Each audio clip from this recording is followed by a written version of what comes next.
Stories number 1. My girlfriend got drunk and fell asleep in her ex's arms, so this whole thing started last weekend. And honestly, I'm still processing it. I, 27, had been dating my girlfriend, Alyssa, 25F, for almost a year and a half. Things were good. Not perfect. But I thought we had a pretty solid foundation. We didn't live together yet. But we were talking about moving in next summer once her lease was up. She got invited to a reunion-style party hosted by her old high school friend, Melissa. The party was in her hometown, which is about an hour and a half away from where we live now. I wasn't invited. Alyssa explained it was more of a catch-up with old classmates thing, and she didn't want me to feel out of place. Fair enough, I wasn't thrilled. But I wasn't going to make a big deal out of it either before she left. I just asked one thing. Hey, when you get back home, can you shoot me a text so I know you made it safe? She said, of course. Well, the text never came. The next morning when she called me the next morning, she sounded groggy but upbeat. I figured she was hungover, which, okay, not shocking for a reunion party. She started telling me about the night, how everyone was so drunk. And apparently she ended up dancing on tables, though she didn't even remember it until people showed her videos. She admitted she blacked out at some point. Already I was uneasy. I'm not against drinking, but full-on blackout drunk is another story. Still, I kept listening, waiting for her to explain why she never texted. Then she casually drops this. Yeah, I woke up on the couch this morning, next to Ryan. Ryan is her ex, her high school boyfriend. The same guy she's admitted before that she still has feelings for, not in an active way, but more in the you never forget your first love kind of nostalgic way. I had to stop her right there. Wait, what do you mean you woke up next to Ryan? Like, how? Her response? Oh, well, I guess I must have fallen asleep on the couch, and he was already there. So I woke up in his arms like it was no big deal. Like she just said she accidentally fell asleep on a pile of coats. The argument, I could feel my stomach drop. I asked her point blank. So you were blacked out, woke up on the couch, and your ex was holding you? And you don't think that's a problem? She got defensive immediately.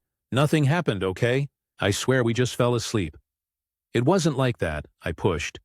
You can't even remember parts of the night. How do you know nothing happened? Even if it didn't go that far, you don't see sleeping in your ex's arms as crossing a line? Her tone sharpened. It's not cheating. Nothing happened. You're blowing this out of proportion, I told her. To me, that's cheating. Maybe not sex, but it's still intimacy, it's still betrayal.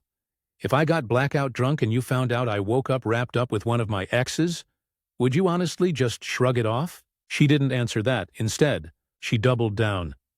You're just being insecure. I can't help where I fell asleep. People were passed out all over the place. You're making me feel guilty for nothing. At that point, I felt like I was banging my head against a wall. My decision, look. I don't think she hooked up with him. It was a living room at a party. I don't believe they had sex in the middle of all that chaos, but I can't shake the image of her curled up with him, while I was sitting at home trusting her, even if nothing happened. The boundary was crossed for me. The fact that she doesn't even see it that way, that she won't even acknowledge my feelings, told me everything I needed to know. So yeah, we broke up. I told her calmly, I can't do this. I don't trust this situation. And I don't trust that you take my feelings seriously. This isn't going to work, she snapped back. Wow, you're really going to throw away everything because of one night where literally nothing happened? You're being controlling and paranoid. I told her I wasn't going to argue anymore. I blocked and deleted her number after that. Aftermath? Honestly, I feel awful, but also relieved. She made me feel crazy for having boundaries. She wanted me to accept that nothing happened means you can't be upset. But I am upset, and I'm not going to gaslight myself into ignoring it. It sucks because I did love her, and a part of me still does. But trust is everything, and once that's gone, the relationship is done. A few people asked me later what the party was. Apparently it was a mini reunion of sorts, but from how she described it, she only really knew her friend Melissa and, of course, her ex.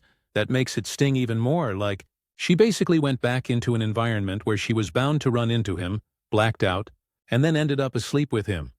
That's not something I can just brush off, so yeah, I'm single again. I'm not planning to jump into anything new soon.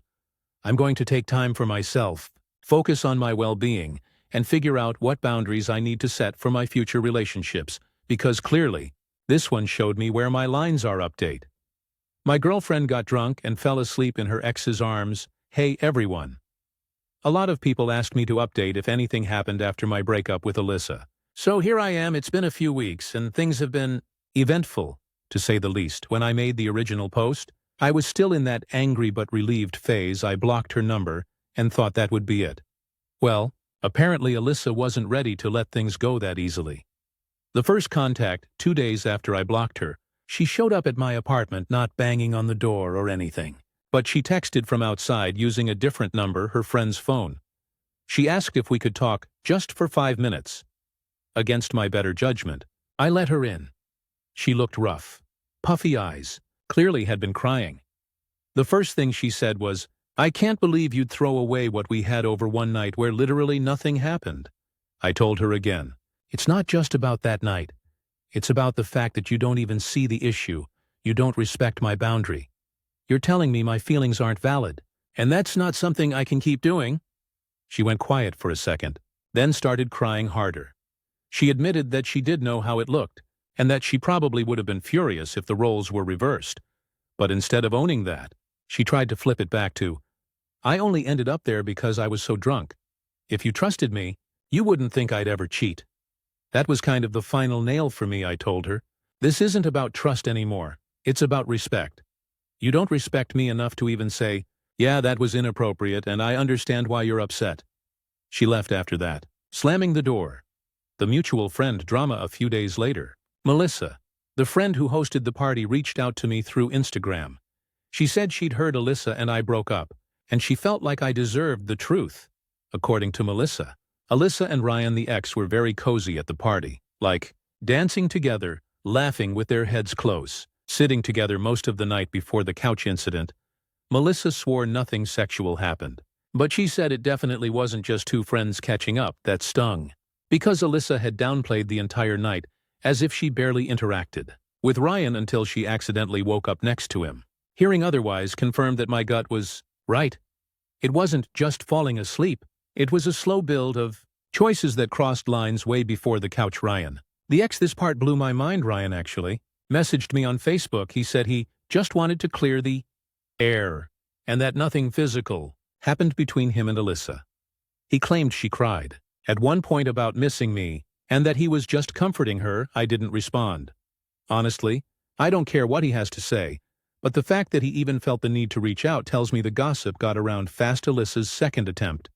About a week after that, Alyssa tried one more time to reach me. This time she sent me an email. It was long, like several paragraphs, basically begging me to reconsider. She said she realized after talking to her mom that she had crossed a line, and she should have taken responsibility sooner. She also admitted something new, that Ryan kissed her on the cheek before they fell asleep. She insisted she didn't kiss him back. But yeah, that was enough for me to know I made the right call. I didn't reply.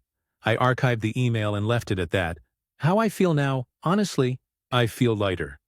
Don't get me wrong, it still hurts. I didn't want to end things, but the more time passes, the more I realize this relationship wasn't as solid as I thought. She was still holding on to her past with Ryan, even if she wouldn't admit it. She put herself in situations where boundaries blurred, and when it finally blew up, she refused to validate how I felt until it was way too late. That's not the kind of partnership I want. Family and friends. My friends have been really supportive. A couple of them straight up said, "Dude, we never trusted her. You dodged a bullet." My sister told me the same. My mom, though, pulled the classic, "Are you sure you're not overreacting?" line. She thought I should have given Alyssa another chance since she's young and made a mistake. I had to explain that it wasn't just the mistake, it was her attitude about it. Once I laid out the whole story, even my mom agreed I was right to walk away where I'm at now. It's been about 3 weeks, and I haven't spoken to Alyssa since that last email. I've focused on work, hitting the gym more, and hanging out with friends I'd honestly been neglecting. Weirdly enough, I feel more myself now than I have in months. It's like I didn't realize how much I was walking on eggshells about her ex until this whole thing exploded. I know some people will say I could have worked it out, but I'm glad I trusted my gut. A relationship without trust is already dead in the water. So yeah, final update. We're done for good. No regrets. Final update. My girlfriend got drunk and fell asleep in her ex's arms. Hey everyone. I figured I'd post one last update since a lot of you followed along with my situation. It's been a couple of months now, and I feel like the dust has finally settled running into Alyssa again. I honestly thought I'd never see her again, but of course life has a sense of humor. About 3 weeks ago, I ran into her at a mutual friend's birthday dinner. It wasn't planned. I got invited last minute, and she showed up with Melissa. It wasn't dramatic. We said a quick hello, and that was it. She looked like she wanted to say more, but I didn't give her the chance. I kept my distance and focused on catching up with everyone else. A few people pulled me aside later and told me she's been going through it since our breakup. But I didn't ask for details, what I heard through the grapevine from what I've gathered. Alyssa and Ryan, the ex, didn't get back together. Apparently, she tried reaching out to him after we split, but he shut it down. Some friends said she's been on a self-discovery kick lately. Therapy, journaling, all that. I genuinely hope it helps her where I'm at now. As for me, I'm good. Really good, actually. I've been throwing myself into work and hobbies. I'd kind of let slide when I was dating Alyssa. I reconnected with friends I hadn't seen in forever, and I even started dating again. Nothing serious yet, but it feels nice to know I can put myself back out there without carrying the baggage of what happened. The biggest change is how I look at relationships. Now, I used to think trust was just about not cheating. Now I realize it's about respecting boundaries. Even the ones that seem small. Alyssa couldn't do that, and it destroyed us. That's a lesson I won't forget. Final thoughts. Breaking up sucked, but I don't regret it. If anything, I'm grateful it happened now instead of years down the road when things could have been way messier. Sometimes you have to go through something painful to realize what you won't settle for in the future. So yeah, that's it. No wild revenge story. No dramatic reunion. Just a guy who walked away from a relationship that wasn't working, and who's doing better because of it. Thanks to everyone who read and gave advice. It honestly helped me more than I expected. Stories number 2. My boyfriend kept inviting people into my dorm like it was his own apartment. So I'm a 19-year-old college sophomore living in one of those mid-sized dorm buildings on campus. It's not the fancy suite-style dorms with living rooms and kitchens, but not the shoebox doubles either. I share my space with my roommate Rachel, who's honestly been a lifesaver this year. She's quiet but funny, neat without being controlling, and we get along way better than I expected when I moved in. For context, my boyfriend Jason is 20 and a junior. We've been dating for about 4 months. Jason's really outgoing, like the kind of guy who makes friends with a cashier in 30 seconds, knows half the people in the dining hall by name, and never turns down a chance to socialize. He's sweet. I like him a lot, but his social butterfly side has started to create problems. The very first time I realized it might be an issue was back in September. We were hanging out with some of his soccer teammates at a coffee shop, and out of nowhere Jason goes, "Hey, why don't you guys come over to Maya's dorm this weekend and we'll stream the game? She's got the bigger TV setup." I remember nearly choking on my latte. My dorm? My setup? I didn't even know 3 of the guys he was talking to, but they all looked so excited, and I didn't want to look uptight in front of Jason's friends. So I just kind of smiled and nodded. I spent Saturday morning cleaning the room, buying snacks, and basically hosting a watch party I didn't sign up for. To be fair, the guys were nice. The night wasn't awful. But the whole time I felt like I was a guest in my own space. After that, Jason started making it a habit. He'd casually say stuff like, "Oh yeah, we'll just go to Maya's place after," as if my dorm was his living room. Sometimes it was 1 or 2 people, sometimes 5 or 6. He'd always give me this sheepish grin and say something like, "Babe, you're such a good host," as though that excused not asking me first. The breaking point came last week. I was coming back from class when Rachel pulled me aside looking stressed. She told me that Jason had stopped by when I wasn't around, and while chatting with her, he mentioned that he was planning a surprise birthday party for his little sister Emily. In our dorm. Not in the student lounge, not at his frat house, not at an off-campus apartment, but our room. Rachel said he'd already texted a bunch of people about it, including cousins of his who don't even go to our school. Meanwhile, Rachel had made plans for her parents to visit that same weekend. They were going to bring dinner and hang out in our dorm for the evening. Now she was scrambling to figure out what to do, because Jason had basically double-booked our space without either of us agreeing to it. I was furious. Not only had he invited people over without asking me, but he hadn't even considered my roommate's life in the process. That's just plain disrespectful. When I confronted Jason about it later, I tried to stay calm. I said, "Look, I really need you to stop inviting people over without asking me. This is my dorm, not yours, and you don't even live here." Instead of apologizing, he got defensive. He told me I was overreacting and being ungrateful, because in his words, he was just trying to include me in his life. He went on about how it was a sweet gesture for his sister, and how I should be glad he wanted to do it somewhere I'd be part of things. Instead of keeping me separate, I just stared at him like, what? That logic made zero sense. He has a dorm of his own. He has a frat house where he spends half his nights anyway. He has access to multiple student lounges. But instead of using any of those, he picked my room where my roommate and I are supposed to feel comfortable. When I brought up Rachel's parents, Jason rolled his eyes and said, "So what? They can just visit another time. This is a big deal for Emily." That's when I lost my patience. I told him flat out that he was treating my dorm like it was his personal clubhouse, and that if he couldn't respect my boundaries, he wasn't welcome there anymore. He looked shocked, like the thought had never even occurred to him. Now, since that argument, Jason's been cold with me. He's been making comments about how I'm uptight and how his friends think I'm controlling. A couple of them even texted me like, "Hey, is it true you won't let Jason have people over anymore? That's kind of harsh." Clearly, he's been talking behind my back. Meanwhile, Rachel's on my side completely.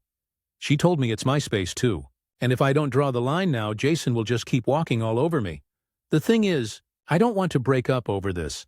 I really like Jason when it's just us, but I feel like I'm dating someone who refuses to respect boundaries, and it's making me question whether this is a small issue or a massive red flag. So, am I overreacting here? Or is Jason way out of line for thinking my dorm is fair game for his social life? Update. My boyfriend kept inviting people into my dorm like it was his own apartment, so a lot has happened since I made my original post. I didn't expect so many people to have strong opinions on whether I was overreacting, or if Jason was crossing major boundaries. Reading through the comments made me realize that I wasn't crazy for feeling the way I did. I've been letting him treat my dorm like a free-for-all, and it needed to stop. Here's what went down after I put my foot down about the whole birthday party in my dorm plan first. I had a long sit-down with Rachel. She was already annoyed that Jason had taken it upon himself to invite his cousins and half his soccer team without even asking her. When I told her I had confronted him and drawn a line, she was relieved but also nervous. She said she didn't want to be the bad guy, but she was seriously stressed about her parents visiting that weekend and potentially walking into a loud college party. Rachel's parents are pretty traditional. They were driving in from Ohio just to see her, and it was a big deal. She wanted them to see her dorm as a calm, welcoming space, not a frat house crash zone. So she thanked me for standing firm and said she was on my side 100%.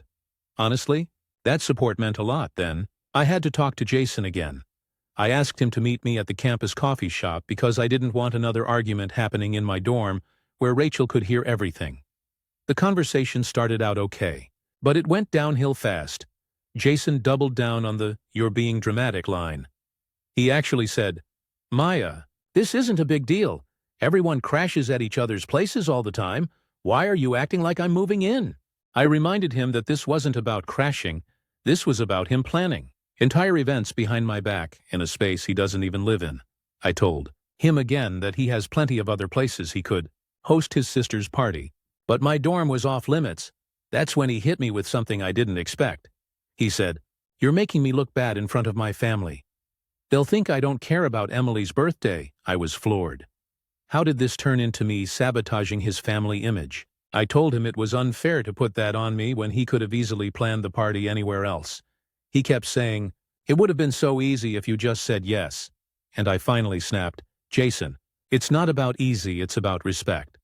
If you can't respect me in my own space, what does that say about our relationship?"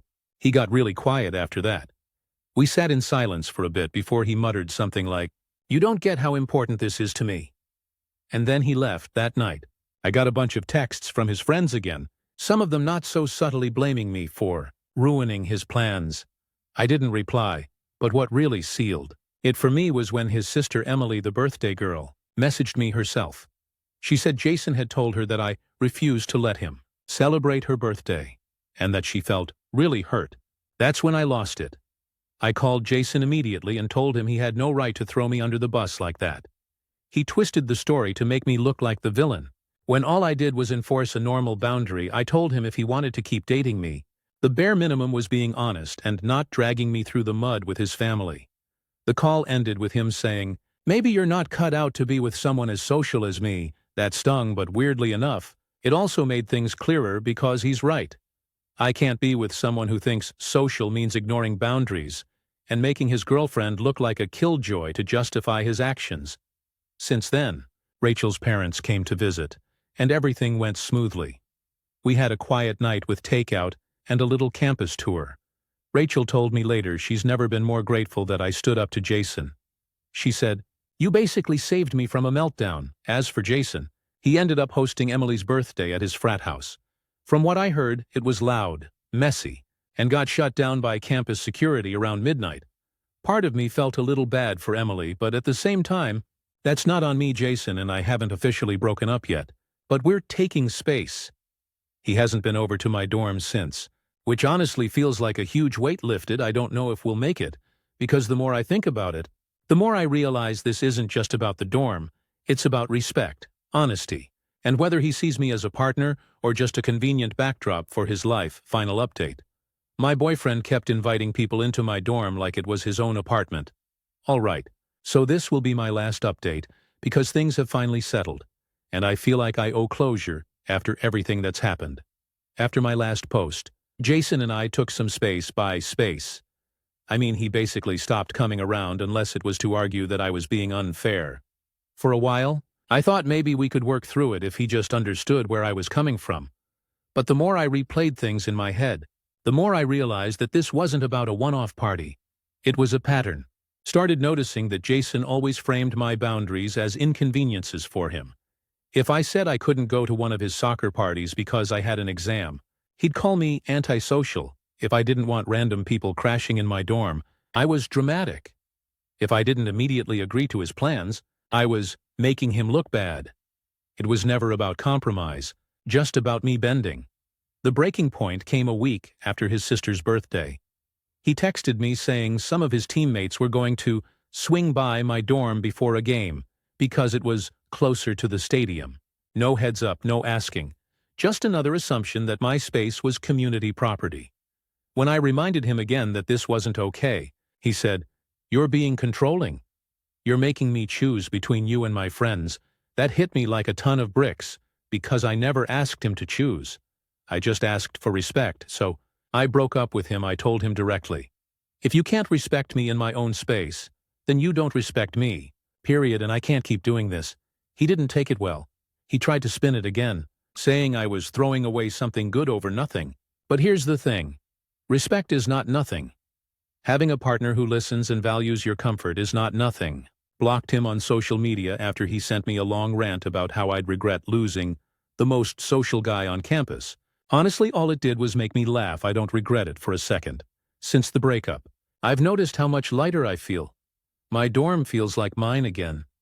Rachel, my roommate, even told me she feels more relaxed too. Since she doesn't have to tiptoe around Jason and his random guests anymore, it feels like we have our home back. I've also been reflecting a lot.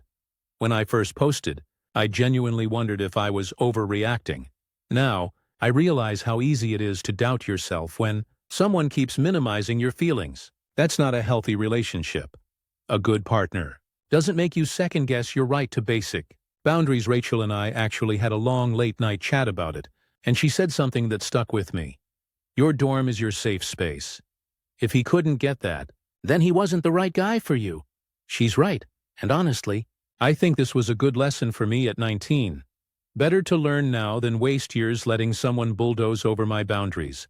So yeah, Jason and I are done for good. I'm single again. My dorm is peaceful, and I feel a whole lot stronger for standing my ground, thanks to everyone who told me I wasn't crazy. You were right.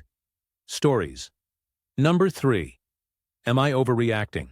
For refusing to let my husband's sister take the daughter I've raised. I, 36F, have been with my husband, Michael, 43M. For 12 years, we have an 11-year-old son together. Tyler, and a 12-year-old daughter, Lily, who I've raised since she was just a baby. When Michael and I first got together, he told me he had a daughter from a previous relationship. He never went into much detail, and the timing of it all didn't make sense. Lily had been born right around the time we started dating. In my mind, that meant I must have been the other woman, and for years I carried this massive guilt that I'd ruined some poor girl's family. Michael never corrected me. He just let me stew in that guilt. Because of it, I threw myself into being the best stepmom I possibly could. I was only 24 when I suddenly found myself caring for a baby who wasn't mine. But I did everything: diaper changes, midnight feedings, preschool drop-offs, pediatrician visits, birthdays, scraped knees, sick nights. I learned her favorite lullaby. I made her Halloween costumes. I took off work for every parent-teacher conference. She calls me Mom, and it's never felt like a performance. She's my daughter. Michael has always been closer with our son. I don't know if it's because he wanted a fresh start, or if there was some subconscious wall with Lily, but the bond never felt equal. I tried my best to balance it out, making sure Lily never felt less than I've always treated them both the same. But in quiet moments, I've wondered if I'm paying the price for loving a child who wasn't biologically mine. A few months ago, Michael's younger sister, Vanessa, 26F, suddenly reappeared in our lives. She'd been out of state for years and reconnected after getting engaged. At first, she seemed sweet, overly eager. Even she would buy Lily little gifts, insist on helping with her homework, ask endless questions about her routines and likes, dislikes. I chalked it up to her just trying to bond with her niece, but something about her energy felt off. There were weird comments, tense pauses. She looked at Lily in a way that made me feel protective without knowing why. Finally, one night after Lily went to bed, I confronted Michael about it. "Why does your sister act like she's her mom?" I asked. Michael went pale. And then he dropped the truth I never saw coming. Vanessa isn't Lily's aunt. She's her biological mother. She got pregnant at 14. Their parents didn't want her to raise the baby. So Michael, 19 at the time, stepped in. He claimed Lily as his own. He raised her. And when I came into the picture, he let me believe the vague previous relationship story because, in his words, it was easier than explaining the truth. I felt like the ground had fallen out from under me. Not only had I wasted years drowning in guilt that wasn't mine, but I had built my entire life around raising this child. My child, while the man I trusted most lied by omission every single day. And now Vanessa wants Lily back. She says she's grown up, that she's ready, that she never stopped thinking about her baby. She's engaged, has a steady job, and swears she can give Lily the life she deserves. Michael's reaction? A shrug. Maybe it's for the best? For the best? For who? Lily doesn't know the whole truth yet, but she knows something is wrong. She overheard us arguing and had a full meltdown, sobbing, clutching my shirt, begging, "You're my mom, right? You'll always be my mom?" I told her yes, that I'll always be her mom, but inside I was completely shattered. Vanessa has been pushing harder, showing up unannounced, dropping hints to Lily like, "One day you'll understand how much I love you." I've had to bite my tongue to keep from screaming at her.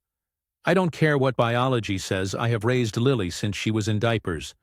I've kissed every bruise, sat through every school play, comforted every nightmare. I've been her safe place for over a decade. And now I'm supposed to just step aside? Hand her over like a borrowed sweater? Michael is acting like this is some unsolvable problem, like we should let Lily decide. But Lily is a child, a confused, scared child who just wants stability. I feel betrayed by my husband. I feel hunted by his sister. And I feel terrified of losing my daughter. Oh, here I am, wondering, am I overreacting for refusing to let this happen? For drawing a hard line and saying, "No, she stays with me"? Because deep down, I know what my heart is screaming. I would go to war for this child. Update. Everything is coming out now and I feel like I'm drowning. Hi everyone, I wasn't sure I'd come back here, but after what's happened in the last week, I need to get it off my chest. Thank you to everyone who commented on my original post. I read so many of your replies in tears, because it was the first time I felt like someone was validating how crazy and unfair this situation really is.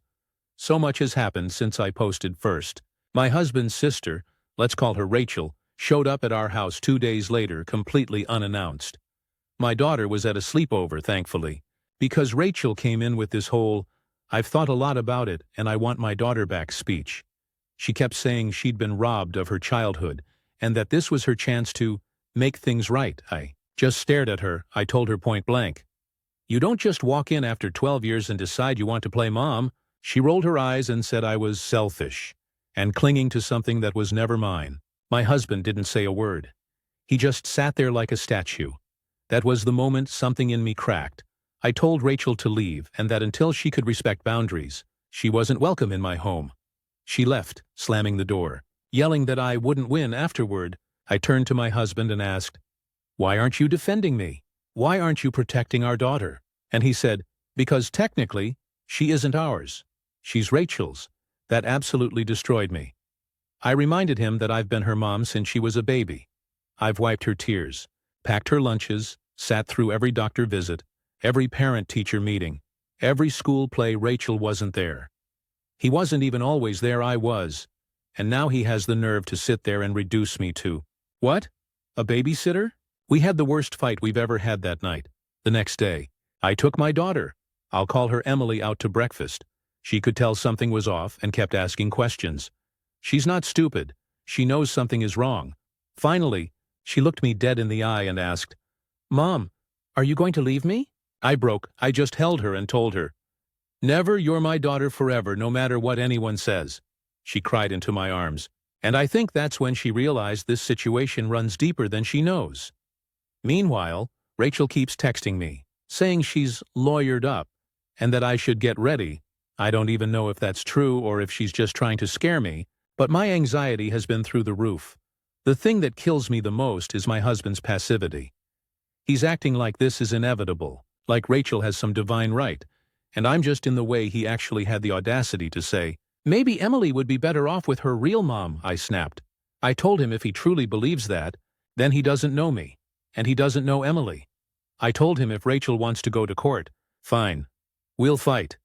And if he's not on my side, then he can go with her. So that's where I am now. I've already contacted a family lawyer. They said the fact that I've been Emily's legal guardian and primary caregiver for so long works heavily in my favor. Biological connection doesn't automatically win custody. When there's no history of parenting, that gave me a little bit of hope. Still, I feel like my marriage is hanging by a thread. I look at my husband now and all I see is betrayal. He lied to me for over a decade. He let me live with guilt that wasn't mine. And now, when I need him most, he's folding like wet paper. Emily is my priority. I'll burn my marriage to the ground before I let anyone rip her away from me. I don't know what's going to happen next, but I do know this. I'm not letting Rachel walk back into our lives and erase the last 12 years. Emily deserves stability, love, and the truth. Not chaos from someone who abandoned her at birth and now suddenly wants to play house. I'm exhausted, I'm angry, and I'm terrified, but I'm not backing down. Final update. My daughter, my choice, my peace. Hi everyone, I wanted to come back one last time with an update because things have finally settled, and I don't want to leave people hanging after all the support you've given me. It's been months since my last post, and let me tell you, the storm was every bit as ugly as I feared. But the outcome gave me the clarity I needed. First, yes, Rachel did hire a lawyer. She filed for custody, claiming she was Emily's biological mother and had been unfairly cut out of her life. Her lawyer tried to paint me as some kind of controlling stepmom who kept her away, when the truth is Rachel never once reached out until now. My lawyer was incredible. She laid out 12 years of evidence, medical records with my name, school enrollment forms, every signature I'd ever put down as mother, and countless statements from friends, neighbors, teachers, and even my own parents about who had actually raised Emily. My lawyer's words still ring in my head. Parenting is proven by actions, not DNA. Emily was assigned a guardian ad litem to represent her interests, and when they spoke, Emily apparently told them without hesitation, "She's my mom. I don't want to live with anyone else." Hearing that broke me all over again, but it also gave me strength. The judge dismissed Rachel's petition almost immediately. She acknowledged the biological tie, but emphasized that Emily's stability, safety, and best interest were the priority. Rachel was told if she wanted a relationship with Emily, it would have to start slowly and only with Emily's comfort and consent. The relief I felt in that courtroom is something I can't even describe. For months, I'd lived with the fear of someone ripping my child away. Walking out with that ruling was like breathing for the first time again. As for my marriage, that didn't survive. The court battle put everything into sharp focus. My husband sat through the hearings like he was a bystander, not a father. He never once testified on my behalf. When the judge asked him directly about his role, he gave half-hearted answers, saying things like, "They both love her," instead of standing firm with me after the ruling. When we got home, I asked him straight out, "Do you even want to be married to me?" And he just shrugged. That was it. No fight, no tears, no begging. Just indifference. So I packed up Emily and my son, and we moved in with my parents while I figured things out. A month later, I filed for divorce. It's messy, but nowhere near as terrifying as what I just went through. At least now, I know where I stand. Rachel still sends the occasional text asking to see Emily right now. Emily's not interested, and I respect that. Maybe someday she'll change her mind, and if she does, I'll support her. But it will be on her terms, not Rachel's, for the first time in what feels like forever. I can breathe. I'm still grieving the marriage I thought I had, but I'm also proud of myself. I fought like hell for my daughter, and I won. The weight of that guilt I carried for over a decade, thinking I was the other woman, thinking I didn't belong, is gone. I see the truth now. I was her mom all along. I didn't steal her, I saved her. So, final update. Emily is safe. I'm divorcing my husband and I'm moving forward with my kids, knowing they're loved and secure. Thank you, truly, to everyone who helped me see I wasn't crazy, that my love mattered, and that DNA isn't what makes someone a parent. I'm done being scared. I'm her mom. Always have been. Always will be. Stories number 4. My husband completely dropped the ball on planning my 30th birthday, and I don't know how to feel about it. So, I 30F. Let's call me Anna, turned 30 this month, and what should have been an exciting milestone ended up leaving me more hurt and disappointed than I thought possible. I've been with my husband Jake, 31M, for almost 7 years, married for 4. Jake is sweet in many ways, funny, affectionate, loyal, but planning and initiative? Not his thing. He's the type to say, "Hey, we'll figure it out later," about literally everything, and then later never comes. So I usually swoop in to organize the trips, dinners, family events, you name it. I'm used to being the planner, but deep down I've always wanted the opposite. Just once, I wanted him to take the reins and make me feel like the birthday princess, like he thought ahead, surprised me, and actually put effort into something I care about. For context, last year, when Jake turned 30, we had a great time. I set up a dinner plus fun activity with his friends, and on top of that, I planned a surprise trip to a resort with a couple of close friends. The trip happened a few months after his birthday because of scheduling and cost, but still, it was part of celebrating his big 30th. Fast forward to this year. Around May, I was already thinking about my birthday. I didn't want to nag him, but I also didn't want to set myself up for disappointment. So I asked casually, "Hey, have you thought about what we might do for my birthday this year?" His response, "Why do you need to plan things so early? Don't worry, it'll be special." I swallowed the worry and decided to trust him. I told myself, "Okay, Anna, don't micromanage, let him do it." Meanwhile, I saw that Coldplay, my all-time favorite band, was touring. I've dreamed of seeing them live. And when I found out they'd be in London, I got this crazy idea. Why not make it a big 30th birthday trip? London plus Coldplay? Dream combo. So I texted Jake. "OMG, Coldplay is touring. What if we got tickets and made a little London trip out of it?" His reply was something like, "That'd be fun." Nothing more. I assumed, maybe foolishly, that he'd take it as a hint like, "This is what I want for my birthday, please run with it." Well, 4 months rolled by. September came, and my birthday was 2 weeks away. Still no mention of plans. Finally, I asked him point blank, "Hey, do we have anything planned for my birthday?" And he says, with a totally straight face, "Yeah, I booked us a reservation at a nice restaurant, and that's it." My heart honestly sank. I tried to hide it, but I know he saw it on my face. Don't get me wrong, I love dinner out, but this was my 30th, a milestone. And after all his reassurances, that was the special plan. So I asked him carefully, "Why didn't you buy the Coldplay tickets? I thought we could make that my birthday trip." And he looked genuinely confused. He said, I didn't realize you wanted me to buy them. I thought you were planning it.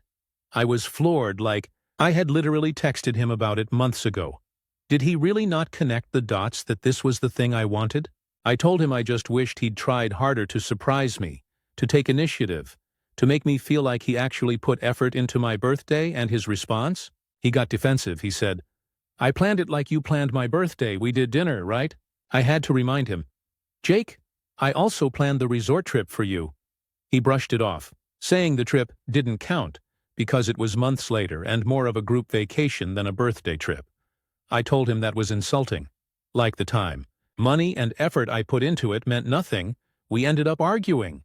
He snapped, "Why can't you just be happy with the dinner? If you wanted something else, we can just plan it now." So we half-heartedly looked at Airbnbs for a weekend trip. But of course, everything good was booked up. That was the moment it really hit me. He never had a plan. Not beyond a dinner reservation. All that, "Don't worry, it'll be special" talk was just a way to avoid me bringing it up again. And the part that stings the most? Jake is more than capable of planning when he cares about something. He organizes his fantasy football league with military precision. Drafts, trades, rankings, spreadsheets. He can research that for weeks, but not put in even half that effort for something that means the world to me? I don't need luxury, I don't need grand gestures, but I needed to feel like he cared enough to try. Instead, I feel unimportant. Like, if I don't plan it, then it just won't happen. Now I'm stuck wondering if this is just who he is, and I need to accept it, or if I'm setting myself up for years of disappointment hoping he'll suddenly change. So Reddit, am I overreacting for being disappointed? Or is this a real issue I should be worried about? Update. After my birthday, so my birthday came and went. And honestly, it wasn't terrible. But it wasn't what I had hoped for either. Jake did take me to the restaurant he reserved, which was nice, and a few of my close friends came by later to celebrate, but that was it.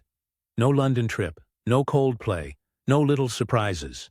Just dinner and some drinks with friends. I tried to tell myself I should be grateful. I mean, it's something, right? But I couldn't shake the disappointment all week leading up to it. I'd felt this knot in my stomach, hoping he would surprise me, make me feel cared for, like my milestone mattered to him. And he didn't after the dinner. I tried bringing it up calmly. I said something like, "Jake, I know you didn't plan anything extravagant, and that's okay, but I just wish I felt like you cared enough to try." He immediately got defensive. "Anna, why do you have to make everything into a big deal? We went out, we had a nice dinner, isn't that enough?" I felt my chest tighten. "It's not about the dinner," I said. "It's about effort, thought, trying to make me feel special. It hurts that you didn't even consider what I wanted, even when I clearly told you." He crossed his arms. "I didn't know you expected me to plan a whole trip. I thought you were going to do that if you really wanted it." And there it was again. He genuinely thought that just because I suggested it, I'd handle it. Like my excitement about Coldplay in London was just my thing, not something he should actively plan. We argued late into the night. I tried explaining that it's the gestures, the thought, the initiative, that matter to me. Not how much money is spent. He seemed to get it, but also seemed frustrated that I was upset at him. I don't think he understands that it's not about the logistics, it's about feeling cared for. And scene final update. It's been a few weeks since my birthday, and we've had a lot of conversations. Some were tense, some calm. I finally sat down with Jake and said very honestly, "Look, I love you, I know you love me, but I need to feel like my big moments matter to you. Planning my 30th was a chance to show that you didn't, and that hurt." He listened, and, surprisingly, he apologized. Not just a generic, "sorry you're upset," but a real acknowledgement that he could have tried harder, that he didn't think about my perspective, and that it was inconsiderate. We also had a bigger conversation about how we handle milestones and important events in the future. We agreed that I'll keep being organized and practical about logistics, but he's going to actively plan gestures or surprises for big occasions, even if it's small. The effort matters more than the execution. It's not perfect. I'm still disappointed about the London Coldplay thing. We missed that opportunity, and that's sad for me, but I feel heard, and that's a big deal. So Reddit. The takeaway, I'm not holding a grudge, but I learned that sometimes you need to speak up about what matters to you. Even if it's uncomfortable, milestones are personal, and it's okay to expect your partner to try.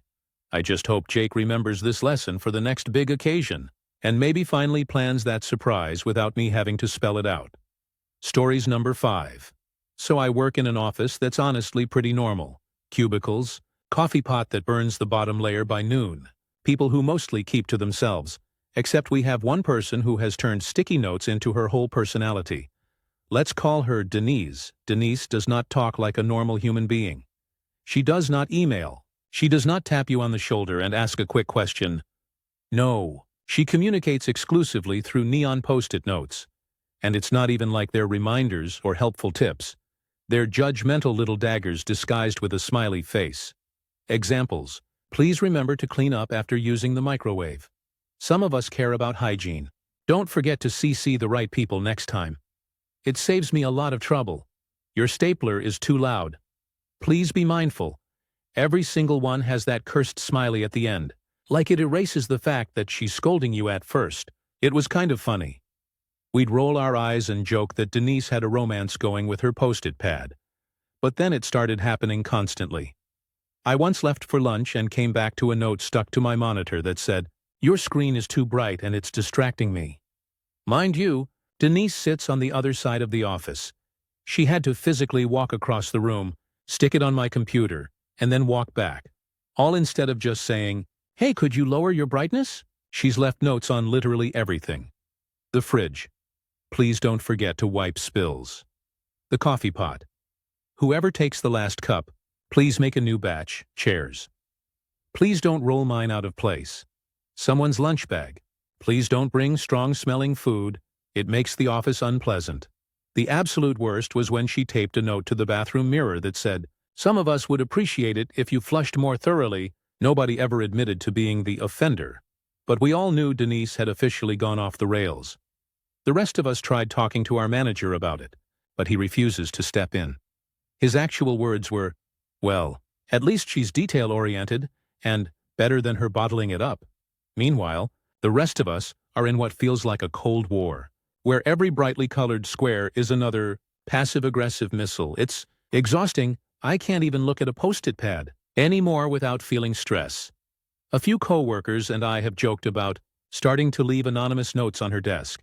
"Please stop being unbearable," or "please consider therapy," but we haven't done it yet. I don't think Denise realizes that she has turned communication into a hostile art form. Most offices worry about performance reviews or big deadlines. Mine? We live in fear of the neon squares, and somehow that stack of paper has become more stressful than anything in my actual job description. So, remember my coworker Denise and her post-it obsession? Well, things finally reached a breaking point for months. We all just endured it. The little smiley-faced scoldings became background noise in the office, though every time you spotted that neon square on your desk, your stomach dropped like you'd been called to the principal's office. But last week, it escalated to something none of us saw coming. It started when she left a note on the office fridge. Not unusual, except this one was taped right onto someone's actual lunch container. It said, "This food smells offensive and unprofessional. Please consider bringing something less distracting." The lunch in question? A leftover pasta dish with garlic.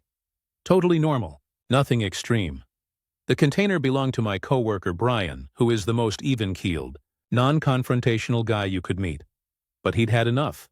He marched over to Denise's desk, pasta container in hand, slapped the post-it on her keyboard, and said loud enough for half the office to hear, "If you have a problem with my lunch, say it to my face instead of writing me kindergarten notes." The room went silent.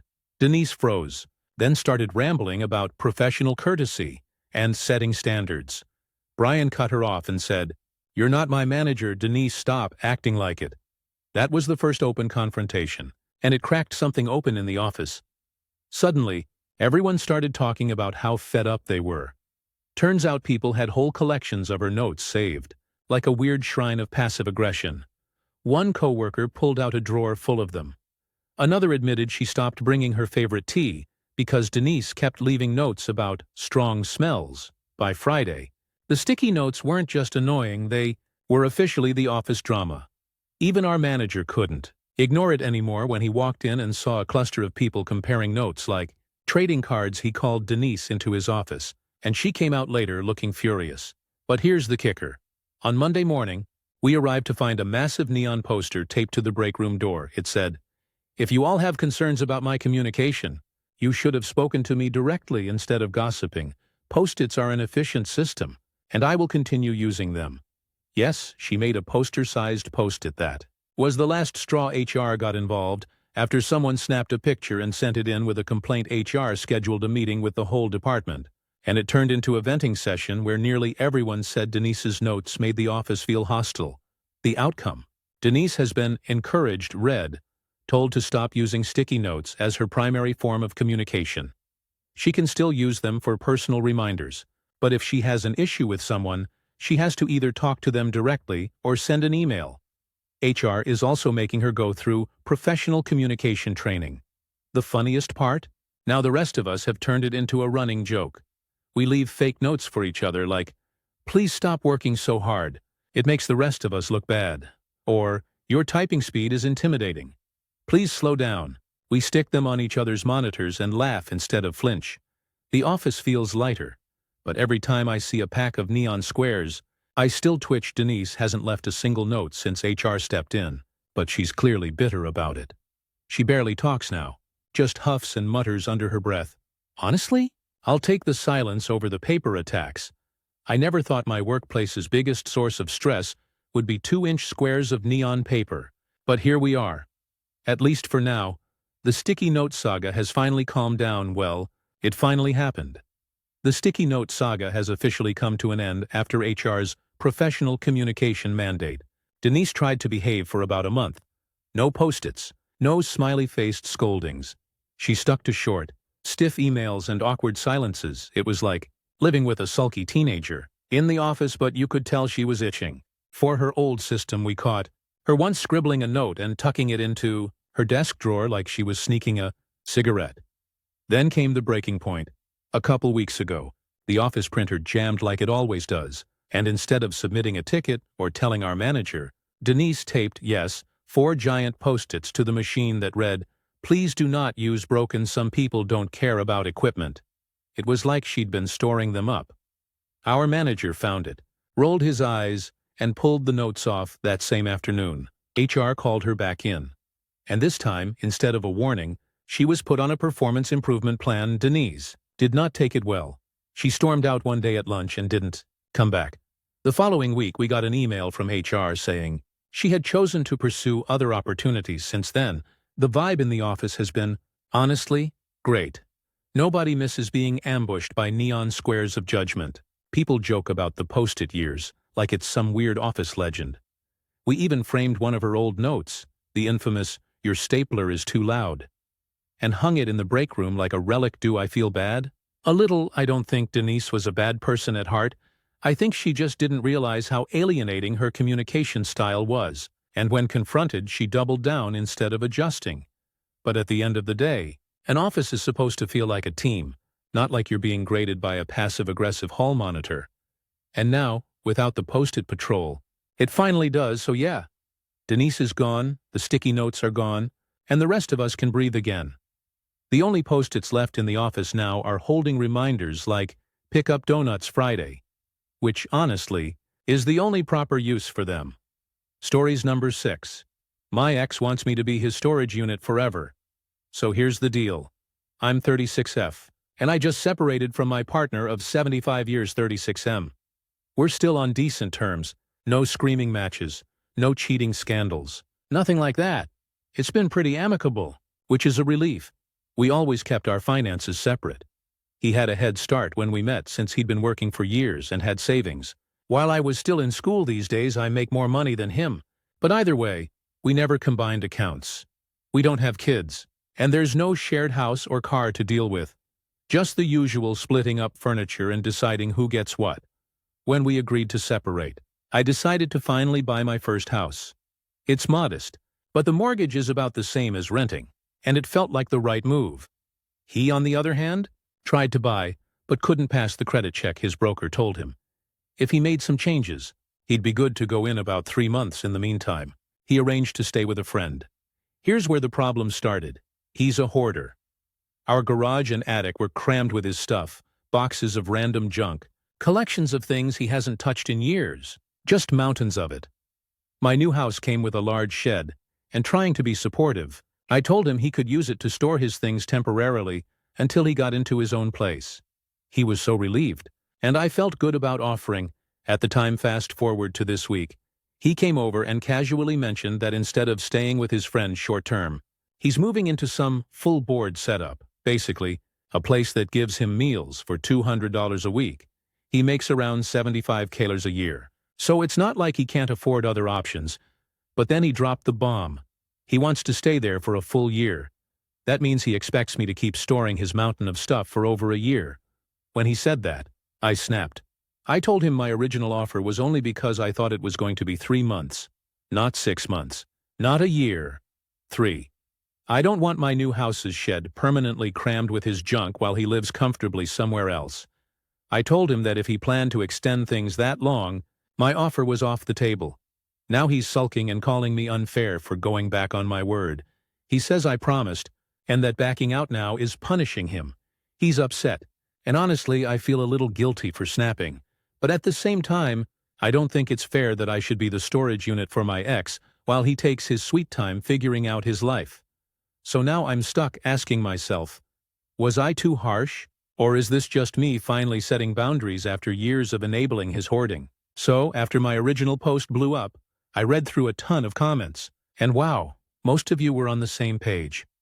I wasn't being unreasonable, and I definitely wasn't obligated to let my ex's junk take over my shed for potentially a year or more. That validation helped more than I can explain, because I was feeling guilty as hell. Here's what happened since after our blow-up. Things were tense. He texted me a couple of days later asking if I'd had time to cool off, and whether I'd reconsider letting him store his stuff. I told him, as calmly as I could, that I was happy to help temporarily. But that meant 3 months max, not 6, not 12. I made it clear that I wasn't going to let his hoarding problem bleed into my fresh start. He did not take that well. He said I was turning my back on him, and reminded me that I'd promised. I reminded him that I promised, under the understanding this would be a short-term fix, not a year-long storage arrangement. He called me heartless for not supporting him when we've been together for so long. I didn't reply after that. The next day, I got a call from his sister, Michelle.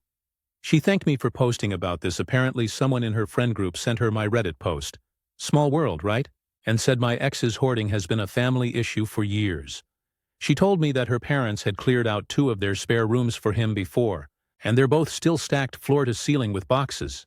She said enabling him only makes things worse. That was eye-opening. I knew he held on to stuff, but I didn't know his whole family has been dealing with it for over a decade. So here's what I did. I gave him a deadline. 3 months. Exactly as I said. I even typed up a little agreement and sent it to him. Just a simple note saying, storage space ends. Date. Anything left will be donated. I told him I'd help him rent a small storage unit if he needed more time, but I would not be that storage unit. I also told him he couldn't use my new shed as a dumping ground while making 0 progress on his credit or housing. That was my line in the sand when I told him all this in person. He got angry but then surprisingly quiet. He said something like, "I guess I'll just have to figure it out myself then."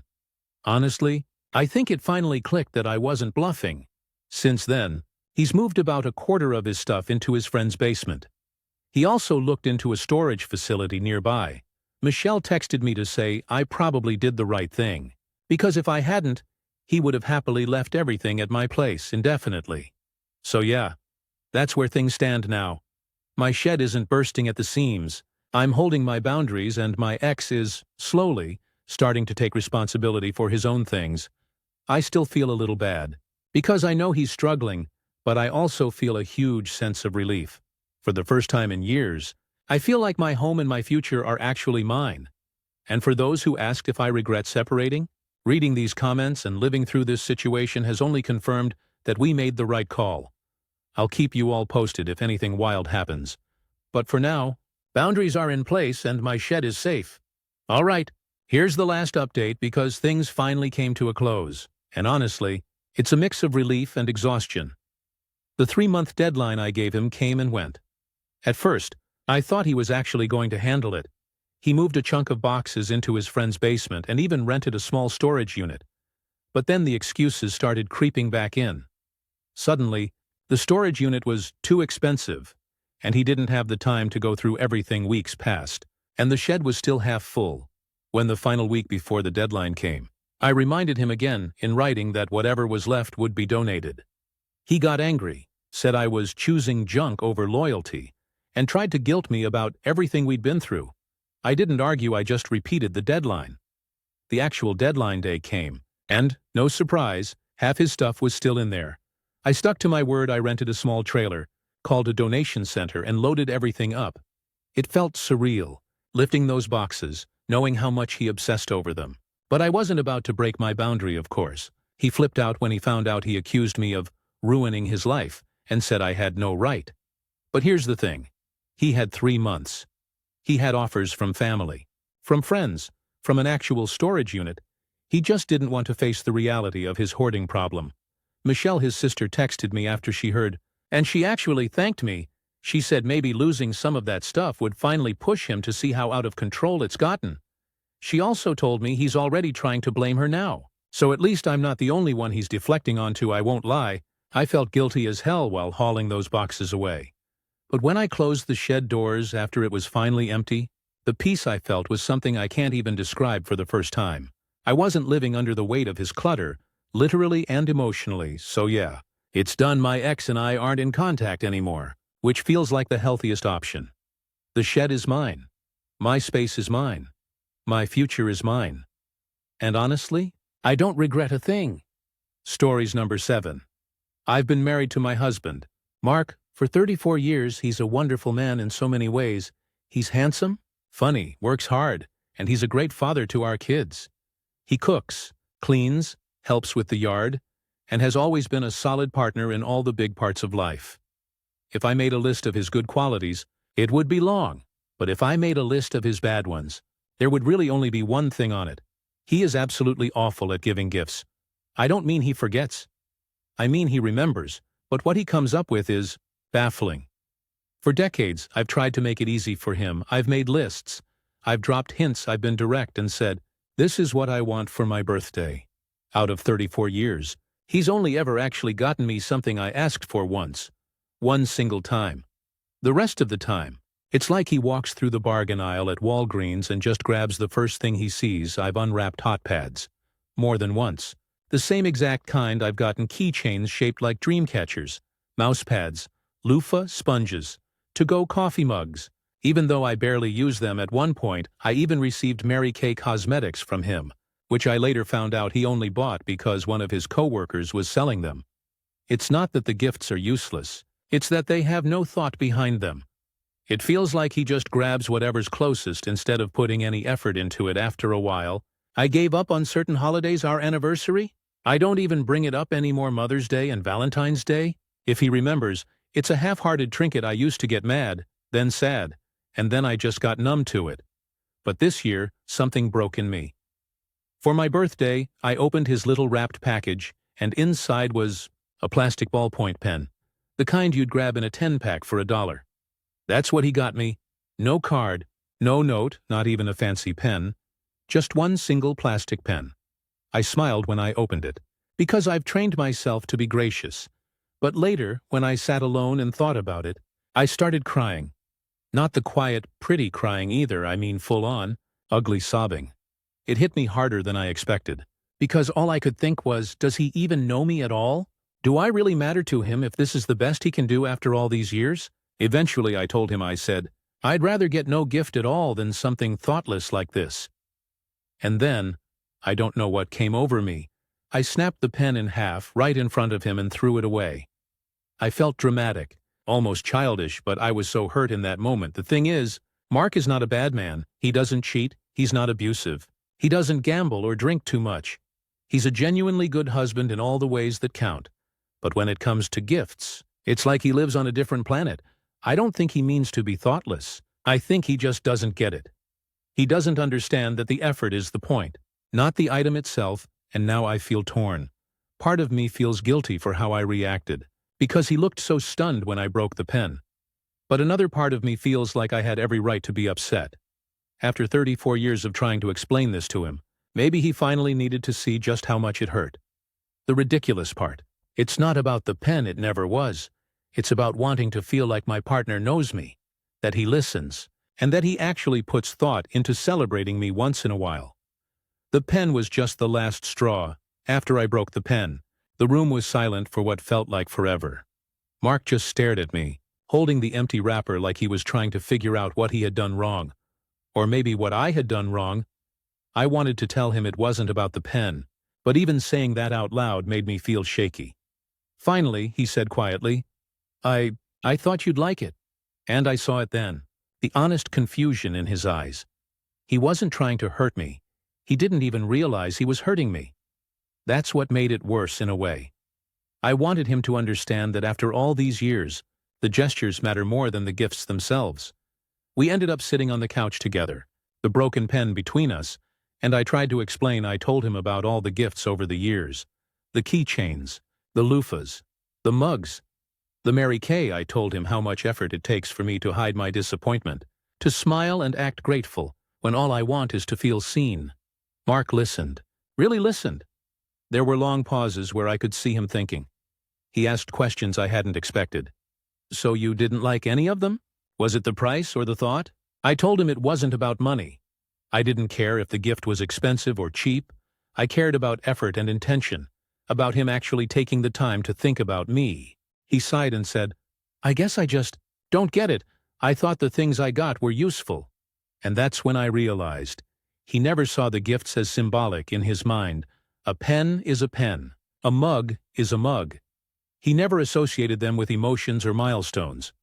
We talked for hours. I admitted that I might have overreacted breaking the pen, but I also told him that years of frustration had built up. And it all came out in that moment. He admitted that he didn't know how to improve and felt guilty that I was hurt after so long. Then, something interesting happened. Instead of immediately going out to buy something expensive or overthinking a perfect gift, Mark asked me what I would actually like. And for the first time, I didn't feel the need to make a list. I just said, I'd like you to notice me, to really pay attention, maybe even make something yourself, or plan something small but thoughtful. He nodded, and later that evening he disappeared into the garage. When he came back, he handed me a small wooden box. Inside was a handmade pen holder, carved from a scrap of wood he'd been saving from a yard project. It wasn't perfect. The edges were rough, the finish a little uneven, but it was thoughtful. It wasn't something from a bargain bin. It was something he had made. I cried again, but this time they were tears of relief and gratitude. Not just because he cared enough to try, but because I finally realized he could understand me. It just took showing him the impact of his thoughtlessness. We didn't suddenly become expert gift givers overnight, but that birthday marked a turning point. I started seeing the effort he was putting in more clearly, and he started seeing what truly mattered to me. Now, when birthdays or anniversaries come around, it's not about the price tag or the item itself. It's about connection. It's about attention, intention, and caring enough to try, even if the result is imperfect. Mark isn't perfect, and I'm not either. But we're learning slowly. And that's more important than any plastic pen could ever be. It's been a few months since that birthday, and I can honestly say things feel different now. Mark and I had a lot of conversations after that pen incident, and they weren't always easy. Sometimes I still feel frustrated when he forgets little details, and sometimes he still doesn't get why something matters to me. But the difference now is he's trying for our next small celebration. Nothing huge, just a Saturday morning breakfast at home. Mark surprised me with a handwritten note tucked into a mug I actually liked. It wasn't fancy, it wasn't expensive, but the note talked about me, our life together, and what he appreciated. I could see he had thought about it, and I could feel it in the way he handed it to me. Nervously smiling, I almost started crying right there at the kitchen table. We've also started a little tradition before any birthday or holiday. We sit down together and talk, not about what we want as gifts, but about what really matters to us in those moments. Sometimes it's a shared memory. Sometimes it's just taking a whole day together without distractions. It's silly, but it's working. The thoughtfulness is finally there. I've also realized something important. For decades, I carried this resentment quietly, and it built up in ways that made small disappointments feel huge. By being honest, even in a dramatic moment with that pen, I finally gave him a chance to understand me. And he did, in his own awkward, imperfect way. So yes, I still sometimes feel a pang when I remember all those loofahs and keychains over the years, but it doesn't sting like it used to. That plastic pen could have been just another disappointment, but it turned out to be a wake-up call for both of us. It reminded me that communication matters, that feelings matter, and that even the most thoughtful person can need a little guidance to show it.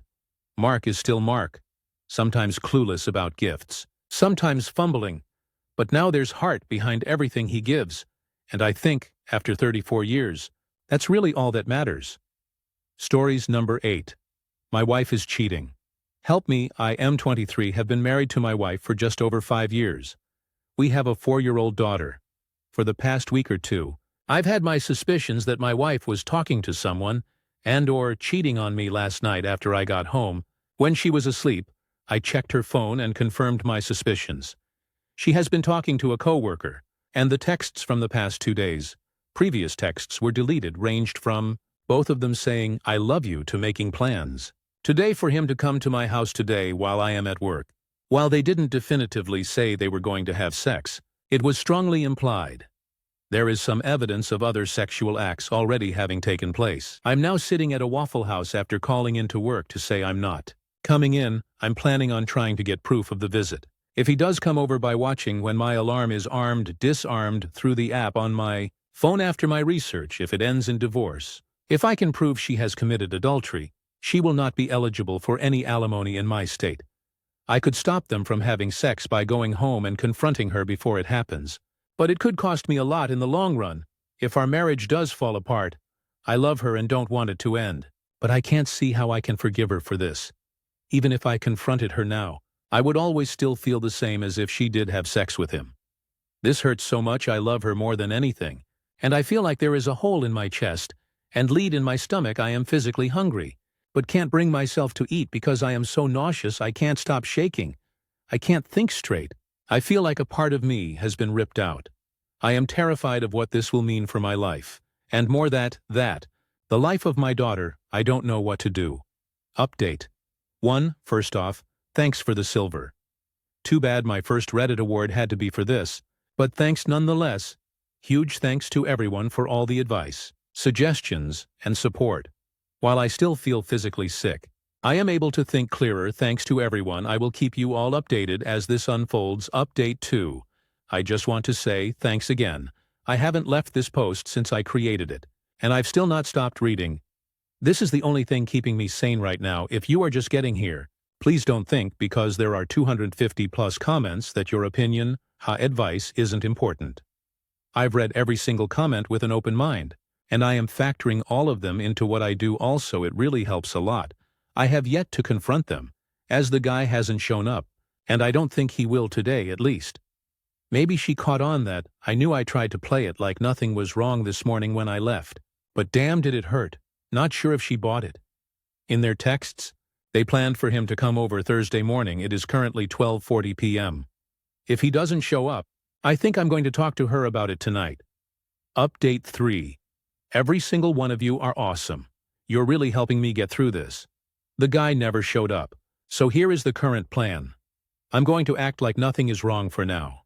After talking to you all, and family, I think I can put on to act like nothing is wrong. I'll go see a lawyer in the morning, and I talked to a PI that I'll probably be hiring. I know from the texts that she planned on having him come over during the hunting trip I have planned for next weekend. So I'm going to make sure I go, and that the PI knows. I think I've decided I'm done. I don't want to try to fix it. I'm going to cover my ass and get out. It's not just an affair in the sense that she's having sex. She tells him she loves him, and she doesn't seem to love me anymore. I feel like she's trying to use me. She wanted a new car, and for me to pay for her to go to school, but wanted to be with him currently. She left to presumably pick up my daughter from daycare. I'm watching the time. I know how long it should take. If she takes longer, I can guess where she went. Either way, I'm going to try to make it through Christmas and my daughter's birthday next Friday without saying anything about this. Hopefully the PI can find evidence, then wish me luck. Update 4. Get ready.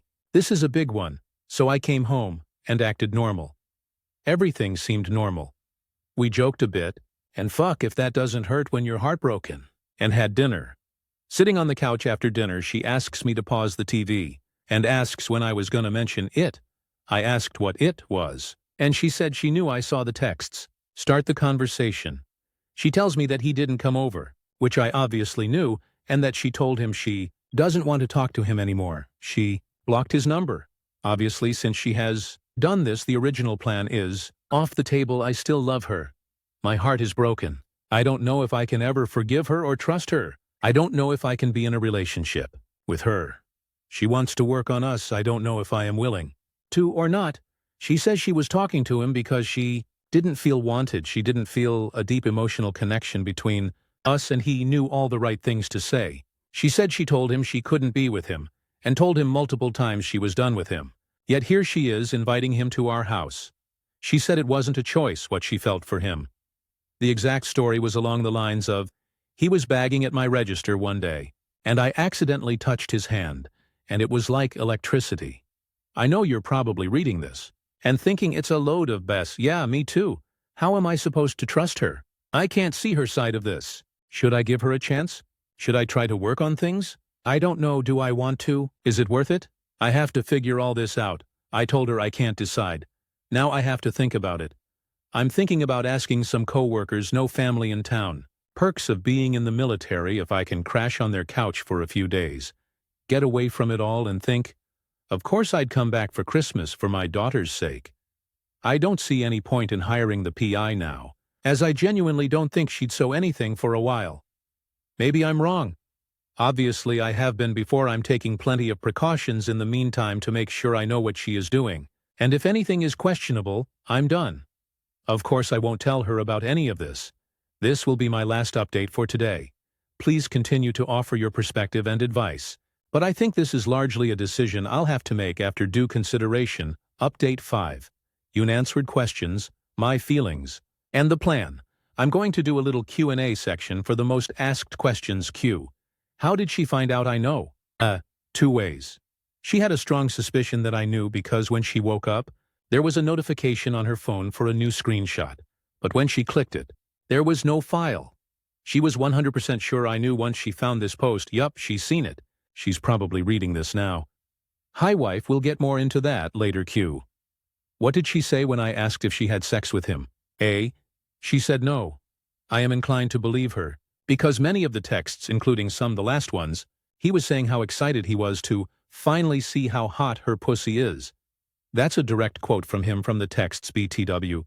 No, does this mean I believe that she didn't? No, not at all. It doesn't change how I feel whether she did or not. She planned on it, and probably would have if I hadn't found out. It'll be a long time before we ever are intimate again. If we ever are, I will definitely have us both checked for STDs. Q. How do I know she won't do it again? A. Obviously I don't. If we try to fix things, I'll probably never be able to fully trust her again. She is going to have to prove that she will be 100% honest with me. Here's the first test. To my wife. If you are reading this, text me now. Text me right now and tell me stop reading and text me. I will know if you have read it, and don't tell me. It will be over some info on the comments I've seen. I'd say roughly 80–90% of you are telling me to lawyer up and leave her. Of that 80–90%, around 20% is actually making any kind of argument as to why I should rather just saying, once a cheater, always a cheater, or something similar. The other 10–20% are telling me to either give it a shot or to do what I want, what makes me happy. The majority of those posters are making good arguments as to why I should stay. Thank you to everyone that has commented. It means so much to me that many internet strangers have taken the time to try and help or comfort me. Also, please don't downvote people because you don't agree with their opinion. Everyone's opinion matters. Even if it doesn't align with yours. I feel like in Update 4, I represented her wrongly. She was saying that she did what she did with him because she felt unwanted, but she understood that it was her fault. She knows she should have talked to me. She knows she is the one in the wrong. She says she doesn't blame me for it. I didn't push her away and make her do this. She said she could control how she felt for him, which I still have a hard time believing, but she could have controlled what she did. She let him talk her into it, because I think that even if she doesn't realize it, it's what she wanted at the time. Our marriage hasn't been perfect. We've had issues. We've had issues communicating. Especially lately, we've not had a great sex life, I felt like she didn't care enough, and she felt like I didn't care enough. Neither of us tried enough to work on it. Does that mean I blame myself for this? Fuck no. Not even a little. She did this, and she knows that's how I feel. I'm not trying to make you guys like her. I just want you to understand that I don't think, and never did think, that she is a whore, that is a terrible person. She is a terrible wife for what she did to me, but in general is not a bad person. Now for the plan going forward. I thought long and hard last night and this morning about what I wanted. What would make me happy. I'm not going to make the decision to stay or leave based on what she wants. I'm not going to decide to stay to keep our family together. I have to make it based on what I want. I want to stay with her, but that doesn't mean I've decided to. I want us to work things out and talk to counselors, and our marriage be better than ever. But I have no idea if that will happen. After I knew she read this post, I knew that she knew about the SC law on adultery, and that she wouldn't be entitled to alimony if she was caught. That was my only defense. Now that she knows, I don't think she'd do anything with anyone for a long time, which means that hiring a PI now or when I go hunting next weekend would be useless. However, if she's reading this and knew I wasn't hiring one, she could think she could get away with it. I'm putting some safeguards in place to ensure that doesn't happen. Or if it does, I have proof. I came up with an idea. I knew I couldn't and wouldn't trust her for a long time, if ever. Again, if we tried to fix things, I figured out the only thing that can even start to make me believe that maybe she actually wants to stay with me for me and work on our relationship, and not stay with me for what I can do for her. I asked her if she would sign a postnuptial agreement. I'll have to talk to a lawyer still, but if she will agree to sign a contract that if we divorce, even at no fault, she gets nothing. No alimony, no possessions except certain outlined things that are undeniably hers. Her computer, her clothes, her jewelry, etc., and no child support. Let me clarify this because I've gotten a couple of comments about it. I wouldn't not support my daughter, and I wouldn't keep my daughter from her. I'd just like to avoid court-ordered child support and give her X amount to support my daughter based on how long she has her at any given time, rather than X amount per month. I don't know how it would work. Hence why I have to talk to a lawyer and make sure I can do it like that. I have further plans, but I will not be posting them here as she may see this. And those plans involve her not knowing about them. I may reveal them later on. But it will be long from now at this point. If the postnuptial agreement works how I hope, and she signs it, I think I'd be willing to try to work on things. I know a lot of you aren't going to like this. Maybe she is lying to me. Maybe she really is just a piece of shit. But I knew her before she did this. I knew her. Before our marriage degraded, I don't think she did it because she wanted to have sex with someone else. I don't think she did it because she doesn't love me. I think she did it because he was telling her the exact same things I used to when we were first together. I think she misses what we used to be. And while we will never be what we used to be, this will go one of the ways. Either we try to work on things, it doesn't work out, and we get a divorce. We try to work on things, she continues to cheat, and we get a divorce. Or we try to work on things. We fix problems we have had with ourselves and our marriage since we first got together. And our marriage and relationship will be stronger than it has ever been. I'm hoping for the latter. I love you guys. You are awesome. The amount of support I've gotten has been overwhelming. I'm still reading every top-level comment and message I get. Shout out to the fella that gave me my first gold, and a huge shout out to the champ that gave me my first platinum. Please continue to let me know what you think. I know a lot of you won't be happy with my decision or will be disappointed in me, but I've got to do this for me. Quick add on to my latest update. She has terrible self-image issues. She thinks the worst of herself. She's also super introverted and doesn't get to know many people. This is the first job she's had where she's been around other people in years. Of course, this doesn't excuse anything, but I felt like it was relevant. PS. Next update will probably be after next week. Update 6. Hey guys. Sorry I've made you wait for an update. Currently sitting at the bar, drinking some Jack and Coke, so we talked. We tried to work things out, and it seemed like it was getting better. Then she said that she wasn't sure how she felt or if she wanted to try. We talked some more and she said she did want to try. We had a session of counseling with a therapist Wednesday. The counseling went more or less like this. She said she felt like she wasn't getting enough out of the marriage and that I didn't care or talk to her. The therapist asked her some questions, And she answered basically saying she could tell I did care and did talk to her or try to anyway. The therapist kinda explained to her that it wasn't that I didn't care by her own admission, and instead that she just wasn't happy with it, and didn't know what she wanted. Well, she decided what she wanted. Last night she started setting up an air mattress in the extra room, and I saw she had some new sheets that she had ordered to fit it. I looked at her phone to see when she had ordered them, and she was texting him again, so obviously, we're done. We will be getting a divorce. I know a lot of you are going to say, I told you so. But I was 100% aware this was a possibility when I tried to work things out, and I don't regret it at all. I will look back on this in the future and know I did everything I could to fix things. I have nothing left to regret, and that makes me happy I tried, and I can never blame myself now. Now, before anyone says it, please refrain from calling her a bitch or just generally talking shit about my wife, as you can't just stop loving at will. I still love her. Telling me how shitty a person she is doesn't help. I don't forgive her, and I may never, but I don't resent her. I still want the best for her and our daughter, and want her to be happy. I genuinely believe she regrets hurting me, but at least believes that can't help how she feels. We are done, but she is currently planning to move back to Florida with her family, which means leaving this guy too. She doesn't think she can be happy with me anymore, but I don't really think she's leaving me to be with him. In my opinion, she is excited about the pursuit. The puppy dog love that you get when you meet someone new.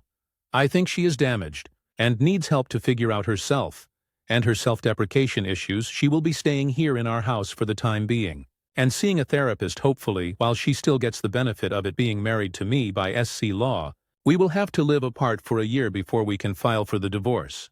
But she will be leaving relatively soon. We have agreed to do mediation instead of having lawyers involved to save us money and fighting. We still get along well enough. She has agreed that she will not pursue alimony, and I think she will be giving me full custody of our daughter if the courts accept it. But with her still getting as much visitation as possible, I won't try to fuck her over, as much as you guys will tell me to. And although I love you all for all the support and everything you have done for me, you don't know me, and you don't know her. She's not a terrible person. I truly believe she is telling me the truth and won't try to fuck me over either. It's gonna be rough for a long time, but we'll make it through this. The most important thing to me right now is making sure our daughter is taken care of, and that we do what is best for her. I'm on drink number 4 now, and getting tired of typing, so I'm done for now. But if I left out any details, and I'm sure I did, feel free to ask, and I will reply to any questions, as well as updating the update to include the details I left out. I appreciate you all more than you can know, and I wish I could afford to give each and every one of you medals. But unfortunately I can't. If anyone is in the Columbia, SC area, I'd love a drinking buddy now or later. I'm buying unless like 40 people try to come. Have a great day. Thanks for reading. Thanks for everything. You're amazing. Update. My wife is cheating. Help me. It's been 4 years since I discovered that my ex-wife was cheating on me. I've had many people ask for an update and decided it's finally time for one.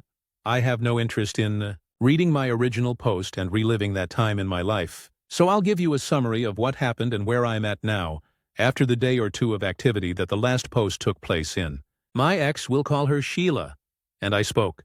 She made promises to stop talking to the other guy, but of course couldn't keep her promises within a month or two after trying and failing counseling. Sheila moved out. She stayed with her lover and they remained together to this day. I retained custody of our daughter, and life went on. I went through a deep depression, and I'm honestly surprised that I came out the other side of it. I have you all, my daughter and my mother, to thank for that. Sheila went on to get pregnant with the other guy's kid, get an abortion, get pregnant again, have the second kid, and have that child taken by CPS for 6 odd months for suspected abuse. We actually get along better now than we have since I discovered she was cheating. Not to say we're friends, but I've moved on and have stopped holding resentment for what she did to me. I believe in karma and feel like she's gotten hers. She hasn't had an easy life the past 4 years. Haven't stopped resenting her for being a bad mother, but I've accepted that I can't fix it. Instead, I'm focused on being the best father I can for my daughter. She just turned 8, and is the most amazing child anyone could ask for. I've actually just come out of a 2-year relationship that didn't end badly. We're just going our separate ways. For the first time in my life, I'm happy and excited for my life as a single man. My life isn't perfect, but it's as good as it's ever been. I don't remember what all I went through in the last post, so if you have any questions, leave a comment or shoot me a message. Thank you so much to everyone that helped me through the hardest part of my life. I'll never forget you. To anyone going through a difficult time, it gets better. Make it to the other side. It's worth it. I promise. Love y'all. Jerry. Questions and answers. Did she try to come back to you? She lived with her boyfriend and his parents for a few years because they couldn't afford their own place. She had a child who was abused, presumably by the grandparents, and was taken by DSS. I honestly don't believe she had anything to do with the abuse. She finally got a managerial role after years at her job, then lost it with the accusations of child abuse, and her father died. She never tried to get back with me. It would have been in vain if she had child support. She was not, no alimony or child support either way. But I received primary custody, which is all I cared about. She didn't pursue any. She didn't fight me at all. I think she did terrible things, and they aren't excused for it. But I think she felt bad and tried to make it easier for me going through the divorce by never really fighting me. I was firmly in the she's a bitch crowd for a while, but I've made amends. I'm gonna have to deal with her for the rest of my life. And it's better for me and my daughter if I don't harbor resentment forever. Your daughter seeing or visiting her mother, and her safety. We went through a whole ordeal during that time. She went a long time without seeing our daughter and eased slowly back into spending time with her. I don't think she did it. And while I'm not sure about her partner, I'm confident that she wouldn't allow him to hurt her as long as she's always there when my daughter visits. I have to be okay with it. I'll never keep my daughter from her mother. I can't keep her from her. There is a court order that gives her visitation, and I'm not going to give her any kind of ammo against me. I've got safeguards in place to ensure my daughter is safe. She's not around much anyway. She sees her maybe once every month or two, if that. Oh, trust me, I know she's not a good person, and I don't in any way think kindly of her. I'm being polite here because she may be back to read this one day. I was married to her for 5 years, though, and I'm confident she's not a child abuser. I can't and won't keep our daughter from her, and the courts wouldn't keep them apart either. The abuse case was resolved, and it was inconclusive who potentially committed child abuse. Some mitigation processes have been put in place by the courts and by me. Why was her child taken away by CPS? Her kid, not mine, was underweight and bruised. At a regular doctor's appointment, there was never any solid proof of abuse other than that my daughter and I are very close, and I am confident she'd tell me if anything was off with a visit to her mother. I considered that Sheila could be being abused. I asked her and she said no. But if she's lying to me, there's nothing I can do about it. My daughter has never said anything about being mistreated by her mother or her mother's boyfriend, and she's always excited to visit daughter's therapy. It was rough at first, but she eventually came to accept that this is how life is, and that her mom isn't going to be around much. She still idolizes her mom as any 8-year-old would, but I think she's starting to understand that all the promises of them spending more time together and talking are lies, and she's not nearly as bothered as she used to be about it. She's a very happy child. I took her to therapy, and she had like 5 sessions, and all they did was play games. She then confided in my mother that she doesn't need therapy and just likes to play games. Stories number 9. My cousin keeps stealing my paid parking spot, and my family is siding with him, so I moved into a new apartment complex about 2 months ago. It's one of those mid-sized complexes with a bunch of buildings, a pool, a little gym, and way too few parking spots for the number of tenants. Because of that, when I signed my lease, the leasing office gave me the option of renting a reserved spot. It's not cheap. It's an extra $75 a month, but I figured it was worth it since I work late shifts and didn't want to circle the lot at midnight praying for a space, so now I've got a reserved spot, number 42, with my unit number painted on it. It's mine, legally written into my lease. Everything was fine for the first couple of weeks. Then my cousin, Brian 28M, suddenly started showing up at my building a lot more. Turns out, he's been dating a woman who lives 2 floors above me, and now he's around constantly. The problem? He immediately started parking in my reserved spot the first time. I thought it was a mistake. I got home from work around 11:30 p.m., saw his car in my spot, and had to park all the way across the lot. I texted him, "Hey dude, you're in my reserved spot, can you move?" He responded with, "Oh my bad, I'll move it tomorrow morning." Like, excuse me? I'm paying for that spot so I can park when I get home. not so he can use it overnight. I called him and told him that wasn't cool, and he laughed and said, "Relax, it's just a parking spot. There are tons of others." I had to point out that those tons of others were guest spots, not tenant spots, and two. They were completely full when I came in. His solution? Well then, park in the street. That's what everyone else does. The next day, I went to the leasing office and asked what I should do if someone is parked in my spot. They told me I'm within my rights to have a car towed if it's in my space without my permission. Even if it belongs to a family member, they literally said, "It doesn't matter if it's your cousin or your grandma. If it's your spot, it's your spot." So the second time he did it, I gave him a warning. I texted, "Brian, I told you already, don't park in my space. Next time, I'm calling a tow." He left me on red and didn't respond. Guess what? Third time rolls around, I come home from a late grocery run and, yep, his car is sitting in spot 42 like it owns the place. I called him immediately and said, "Move it right now or I'm towing it." He groaned and said I was being uptight and that he was just visiting his girlfriend for a few hours. I told him it wasn't negotiable. He moved it, but not without muttering something about how family should have each other's backs. Now here's where it gets messy. Word got back to my aunt, his mom, and she called me up. She told me I was being dramatic, that I should just let him use it since family comes first, and that it's not like I need it 24/7. I told her that's not the point. I'm paying for it every month, and it's not hers to give away. She got mad and said I was being selfish. Even my own mom weighed in, saying I should be flexible for once and let Brian park there when he's visiting. I told her, "Mom, would you pay extra for a service every month and then just hand it over to someone else for free while you suffer for it?" She didn't really have an answer for that, but just said, "It's not worth causing family drama over a parking spot." At this point, I'm honestly baffled, like, why am I the villain here for wanting to use the thing I pay for? It's not like I told him he can never park in the guest spots. I just don't want to come home at midnight and end up parking 2 streets over while Brian is cozy upstairs with his girlfriend. The worst part, last weekend he parked there again while I was out running errands. When I came back, my spot was taken. I didn't even bother calling him. I just called the tow company. They came out and hooked up his car. He came running down the stairs in a panic, screaming at the driver, and I just stood there and said, "Told you this would happen." Now Brian is furious. My aunt is furious, and my mom thinks I went too far. I told them all that this is the natural consequence of ignoring repeated warnings. My aunt called me heartless, and Brian hasn't spoken to me since. My mom keeps telling me I need to apologize to keep the peace, but honestly, why should I? I'm the one paying for it. I'm the one who has to deal with late-night parking hunts, and I gave him so many chances. So now I'm sitting here wondering, am I really in the wrong for standing my ground? Update.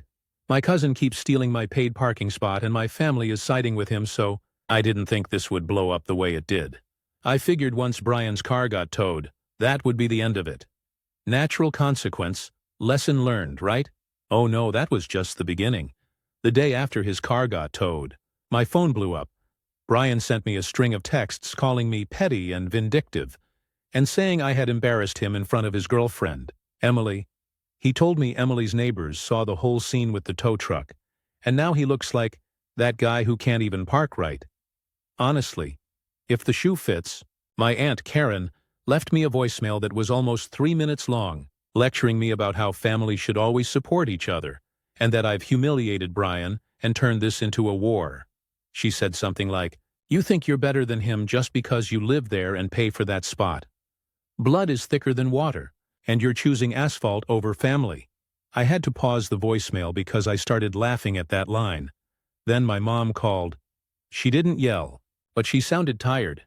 She told me she was disappointed that I let it get to this point, and that I could have handled it without dragging in strangers to tow his car. I told her I'd already handled it multiple times, by asking nicely, then by warning him, then by giving him a final warning. She said I should have kept it in the family. I asked her, "So am I supposed to just pay extra every month so Brian has a free parking pass?" She didn't answer. Now here's where it got really awkward. Apparently Emily, the girlfriend, had no idea Brian wasn't supposed to be parking there. She came by my apartment a couple days later to apologize. She said she thought the spot was his, and when she found out what really happened, she was embarrassed. She admitted he'd been telling her the spot was basically free because his cousin didn't mind sharing. Yeah. That lie didn't age well. Emily also told me, and I didn't ask for this info, she just unloaded that Brian's been couch surfing between her place and their mom's house. Because he hasn't gotten his own apartment yet, he apparently doesn't want to pay for his own parking at her complex either. So he figured my spot was the easy solution. Fast forward to last weekend. Family BBQ at my parents' house. Guess who shows up? Brian, my Aunt Karen, my Uncle Mark, and Emily. I was already dreading it. But I went because my mom guilt-tripped me into keeping the peace. The second I walked in, Brian made some snide comment about how I brought my tow truck buddy and maybe I should invoice the family for breathing their air too. I ignored him, grabbed a plate and went outside. But of course, my Aunt Karen cornered me. She said I owed Brian an apology for publicly humiliating him, and that no decent person tows their own cousin. I told her point blank. No decent person steals from their cousin after being told no 3 times. Things escalated. She started yelling, I started yelling, and my mom had to step in. My Uncle Mark tried to play peacemaker, but Karen was too busy accusing me of being entitled and selfish. Brian just sat there smirking like this was all some reality TV show. Emily looked mortified after dinner. My dad, who usually stays out of drama, pulled me aside and told me he agreed with me. He said, "You're paying for it. It's yours.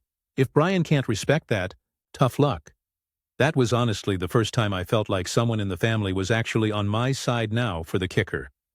Earlier this week, Brian tried again.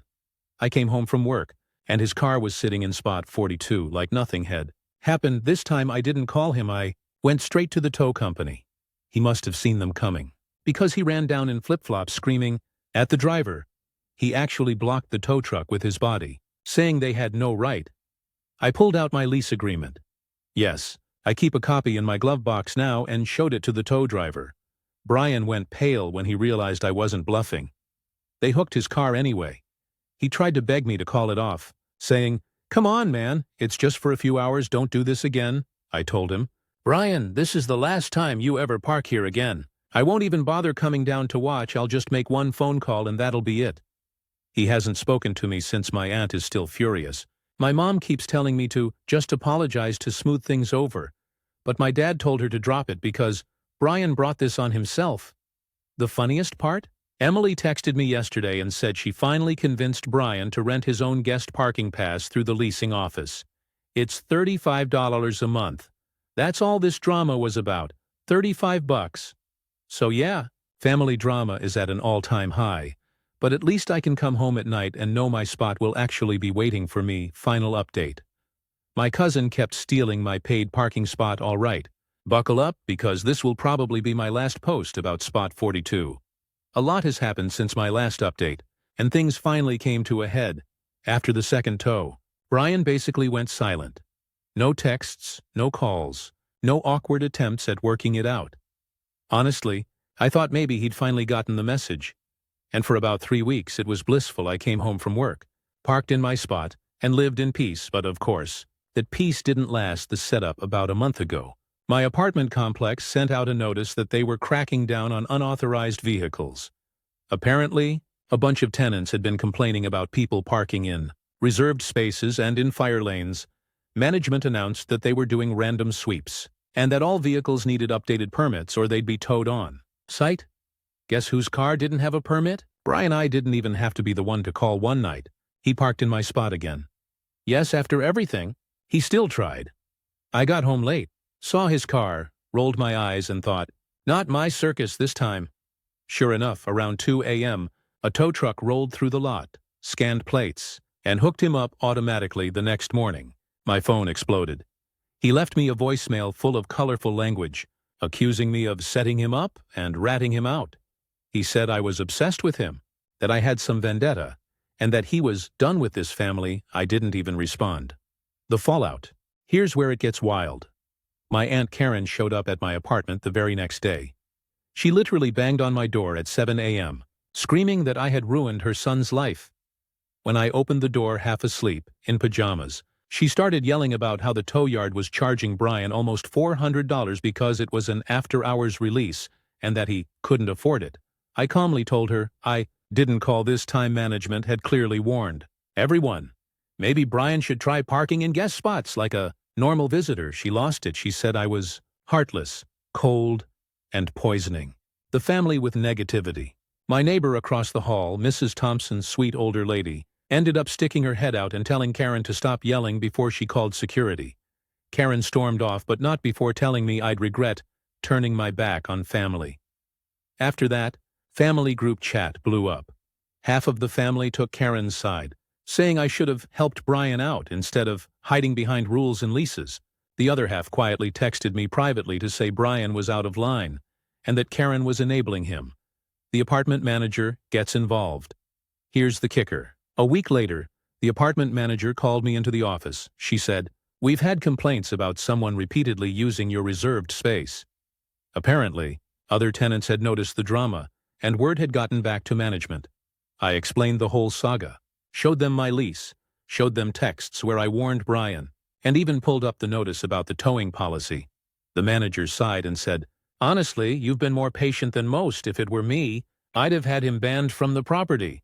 And that's exactly what they did. Management issued a formal trespass warning against Brian. If he's caught on the property again without being an actual guest and using the proper guest parking, they'll call the cops. Emily, his girlfriend, was apparently embarrassed beyond belief because security actually showed up at her door to tell her about the ban, the family divide. So now here's where things stand. Brian still isn't talking to me. Karen is rallying anyone who will listen about how I'm a selfish millennial who cares more about asphalt than blood. Yes, she said. Asphalt again? She's making it her catchphrase. My mom still wishes I would apologize to keep the peace. But my dad finally told her, peace isn't worth it if one side refuses to respect boundaries. Emily broke up with Brian 2 weeks after the trespass notice. According to mutual family gossip, she got sick of the drama and realized he had no plans to grow up, and me? I finally have peace again. I can come home at midnight, pull into spot 42, and not worry about someone squatting in what I pay for. Honestly, the whole thing taught me a lot about boundaries. Everyone kept telling me to just let it go for family. But what that really meant was sacrifice your time, money, and sanity so someone else can be lazy. I'm not doing that anymore. Spot 42 is safe. The cousin saga is over. And if Brian ever does show up again, well, the tow company's number is still in my phone. Stories number 11. My frustration seeing how black girls are treated so unfairly. I've been sitting on this for a while because every time I try to put it into words, I either sound too emotional or like I'm overthinking it. But the more I see it play out in real life, the harder it gets to ignore. I'm an Asian American girl born and raised in California, and something I've always noticed is how differently women of color are treated. Even in the same spaces, it's like there's this unspoken hierarchy, and the darker your skin is, the more society seems to chip away at how you're perceived, and at the very bottom of that messed up hierarchy. Black girls' school dynamics at my high school. This became super obvious. I'd be sitting in the cafeteria, hearing guys talk about the kind of girls they thought were hot. 9 times out of 10, they'd bring up girls like Haley from cheerleading, or Emma from theater. Girls who happened to have lighter skin, lighter eyes, Eurocentric features. But when it came to black girls, their names were almost never brought up, unless it was a celebrity like Megan Thee Stallion or someone else hyper-famous. And even then, it wasn't appreciation, it was objectification. They weren't talking about her talent or personality. It was just about her body. And even that was framed like she was some exception, like, "Oh yeah, I don't usually like black girls, but Megan is hot." Do you hear how gross that sounds? Meanwhile, I'd be looking around at girls like Jasmine and Nicole in our AP English class. Jasmine always had the cutest braids, and she carried herself with this confidence that I wished I had. Nicole has the sweetest laugh and was literally everyone's go-to when they forgot a pencil because she always had extras, and these girls were just as gorgeous, if not more, than the girls everyone else hyped up, but they weren't getting the same recognition because people's biases wouldn't even let them see it. Microaggressions. And don't even get me started on the microaggressions. I've overheard people say stuff like, "Oh, her hair looks wild today," when a girl came to school with her natural curls out. Or I'd hear people snicker when a black girl raised her voice slightly in class, saying she was being aggressive. But if a white or Asian girl did the exact same thing, suddenly it was passionate or confident. My friend Taylor, she's white, once asked Jasmine if she could touch her braids. Like Jasmine was some exhibit at a museum, Jasmine just gave her this look like, "Are you serious right now?" and politely said no. Taylor pouted and said, "I don't get why it's such a big deal." And I wanted to scream because that's the point. People don't even try to understand why it's invasive and disrespectful. The invisibility what gets me the most is the invisibility. Black girls at my school weren't openly bullied most of the time, but they were overlooked. Like in group projects, people would choose partners and somehow forget to include them. Or at dances, they'd be the ones left standing on the side while everyone else paired up. It's like society trained everyone to ignore them unless they fit into some narrow stereotype. And it's wild because, personally, some of the prettiest, kindest girls I've met at school are black. There's this girl, Danielle, who's always helping underclassmen find their classrooms or giving people rides home when they miss the bus. She has this calm, maternal energy that makes you feel safe just being around her. Another girl, Kiara, has the most contagious smile.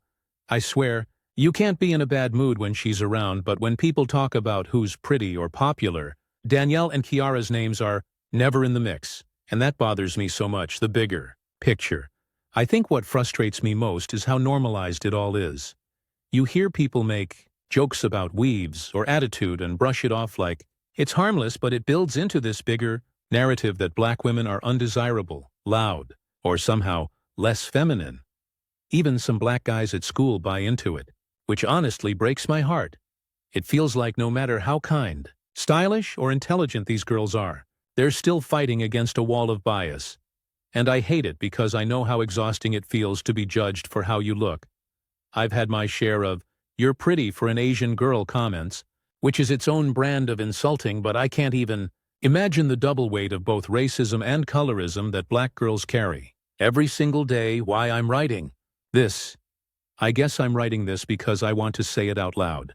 Black girls deserve so much better. They deserve recognition, respect, and love that isn't conditional or hidden behind stereotypes. Every time someone dismisses them, mocks their hair, or pretends they don't exist, I just feel this anger because I see them.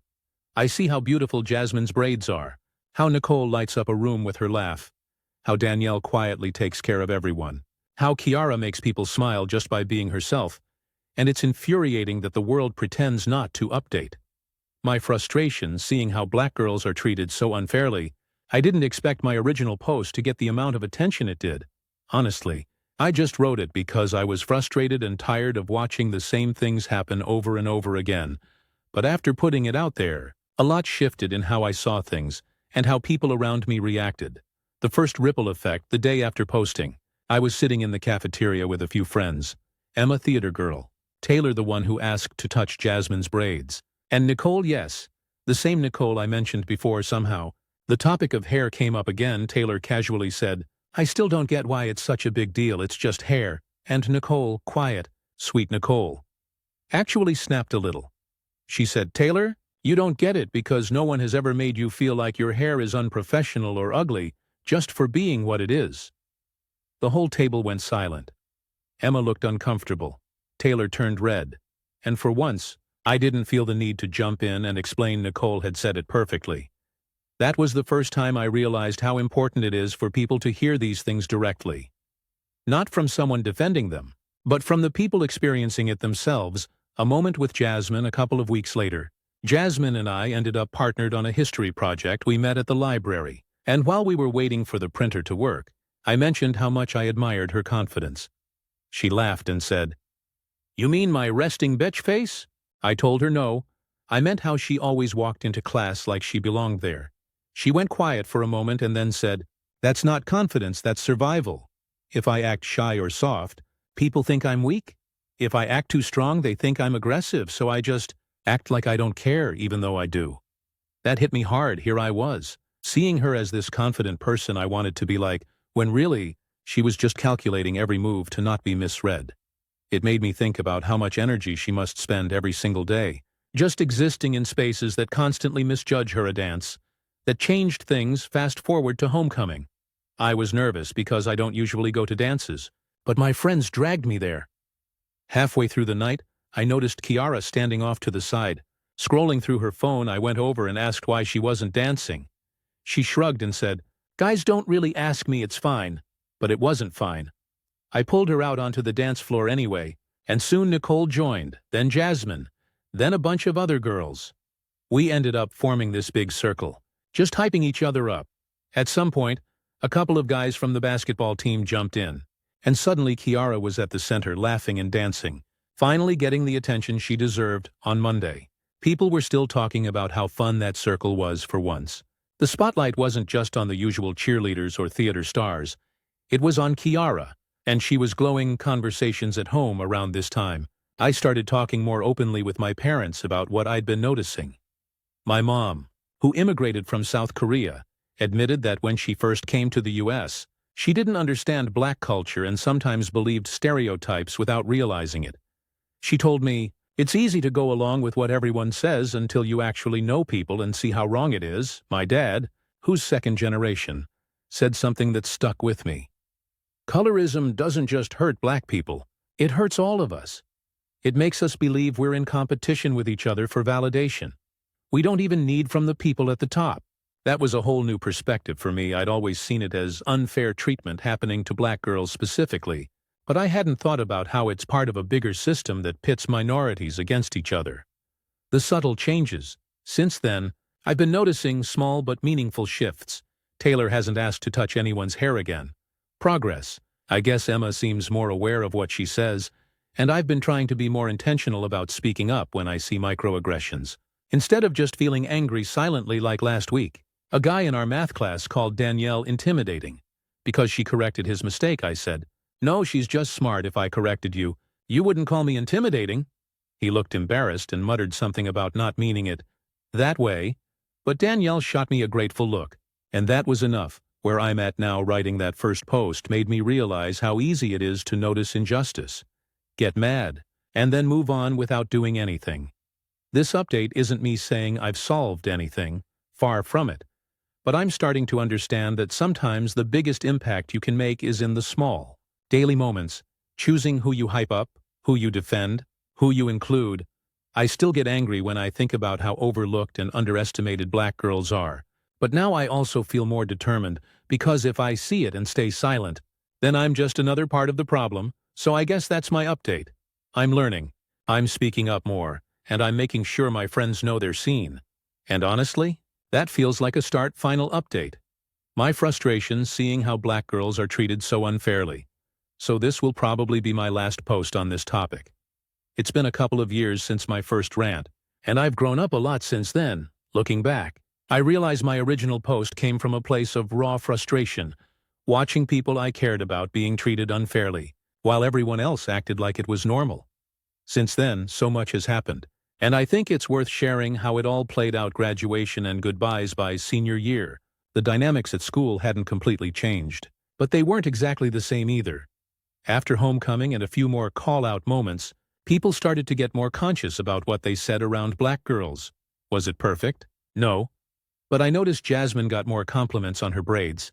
Nicole was invited to more things, and Kiara wasn't standing alone at dances anymore at graduation. I remember looking over at Danielle as she gave this short speech. She was voted most likely to succeed, which couldn't have been more accurate. She thanked her teachers, her friends, and even gave a nod to everyone who saw me for me, not the stereotypes. I don't think most people caught the weight of that line, but I did college and beyond. I ended up going to UC Irvine, and Jasmine went to UCLA. We actually stayed in touch and met up a few times. The first time we grabbed coffee in Westwood, she laughed and said, "Remember when everyone thought I was mean just because I didn't smile 24/7? Then she rolled her eyes and said, "Now they think I'm intimidating in lectures. Some things never change." Nicole went out of state for school in Texas, and when I visited her once, I noticed she'd started wearing her natural curls more often. I asked if people gave her crap about it, and she said, "Not anymore. I found my circle." That made me smile, because that's all anyone really needs. People who see them fully. Kiara went to community college for a bit, and then transferred to a 4-year. I follow her on Instagram, and honestly, she's thriving. She posts travel pics, foodie shots, and self-love captions that make me want to double tap immediately. And Danielle, she's exactly who we all knew she'd be. The mom friend turned actual leader. She's pre-law now, working in student government, and already planning to run for office someday. If anyone can break barriers, it's her. Reflection at home. One of the biggest changes, though, has been with my family. My mom started following more Black creators online, and even joined a local cultural awareness workshop. She told me once, "I realized I had blind spots I didn't want to admit, but it's better to admit and grow than pretend they don't exist." My dad has stayed consistent in his wisdom. He said something to me recently that really stuck. When you stand up for someone else, you're not just protecting them, you're protecting the world you want to live in. And honestly, that sums it all up. Where I'm at now, do things magically get better with time? Not really. Society still has its biases. Microaggressions still happen. Colorism is still real. But here's what I know now. The girls I grew up with, the ones who were overlooked, underestimated, or mocked, they didn't let that stop them. They carved out space, demanded respect, and kept shining anyway. And I've realized that part of being an ally isn't just noticing or ranting online, though. That's where I started. It's about consistently speaking up, making space, and reminding people of the humanity they conveniently forget. Sometimes, it's as small as correcting a friend who says something off. Sometimes it's hyping someone up when the world tries to dim their light. Sometimes it's just listening. I'll always be protective of the Black girls I grew up with, because they deserved better than what they got. But seeing where they are now gives me hope. They didn't just survive, they're thriving. And that's the best final note I could leave this on. So yeah, that's my last update. I started this journey angry, but I'm ending it grateful. Grateful for what those girls taught me about resilience, grace, and the power of being unapologetically yourself.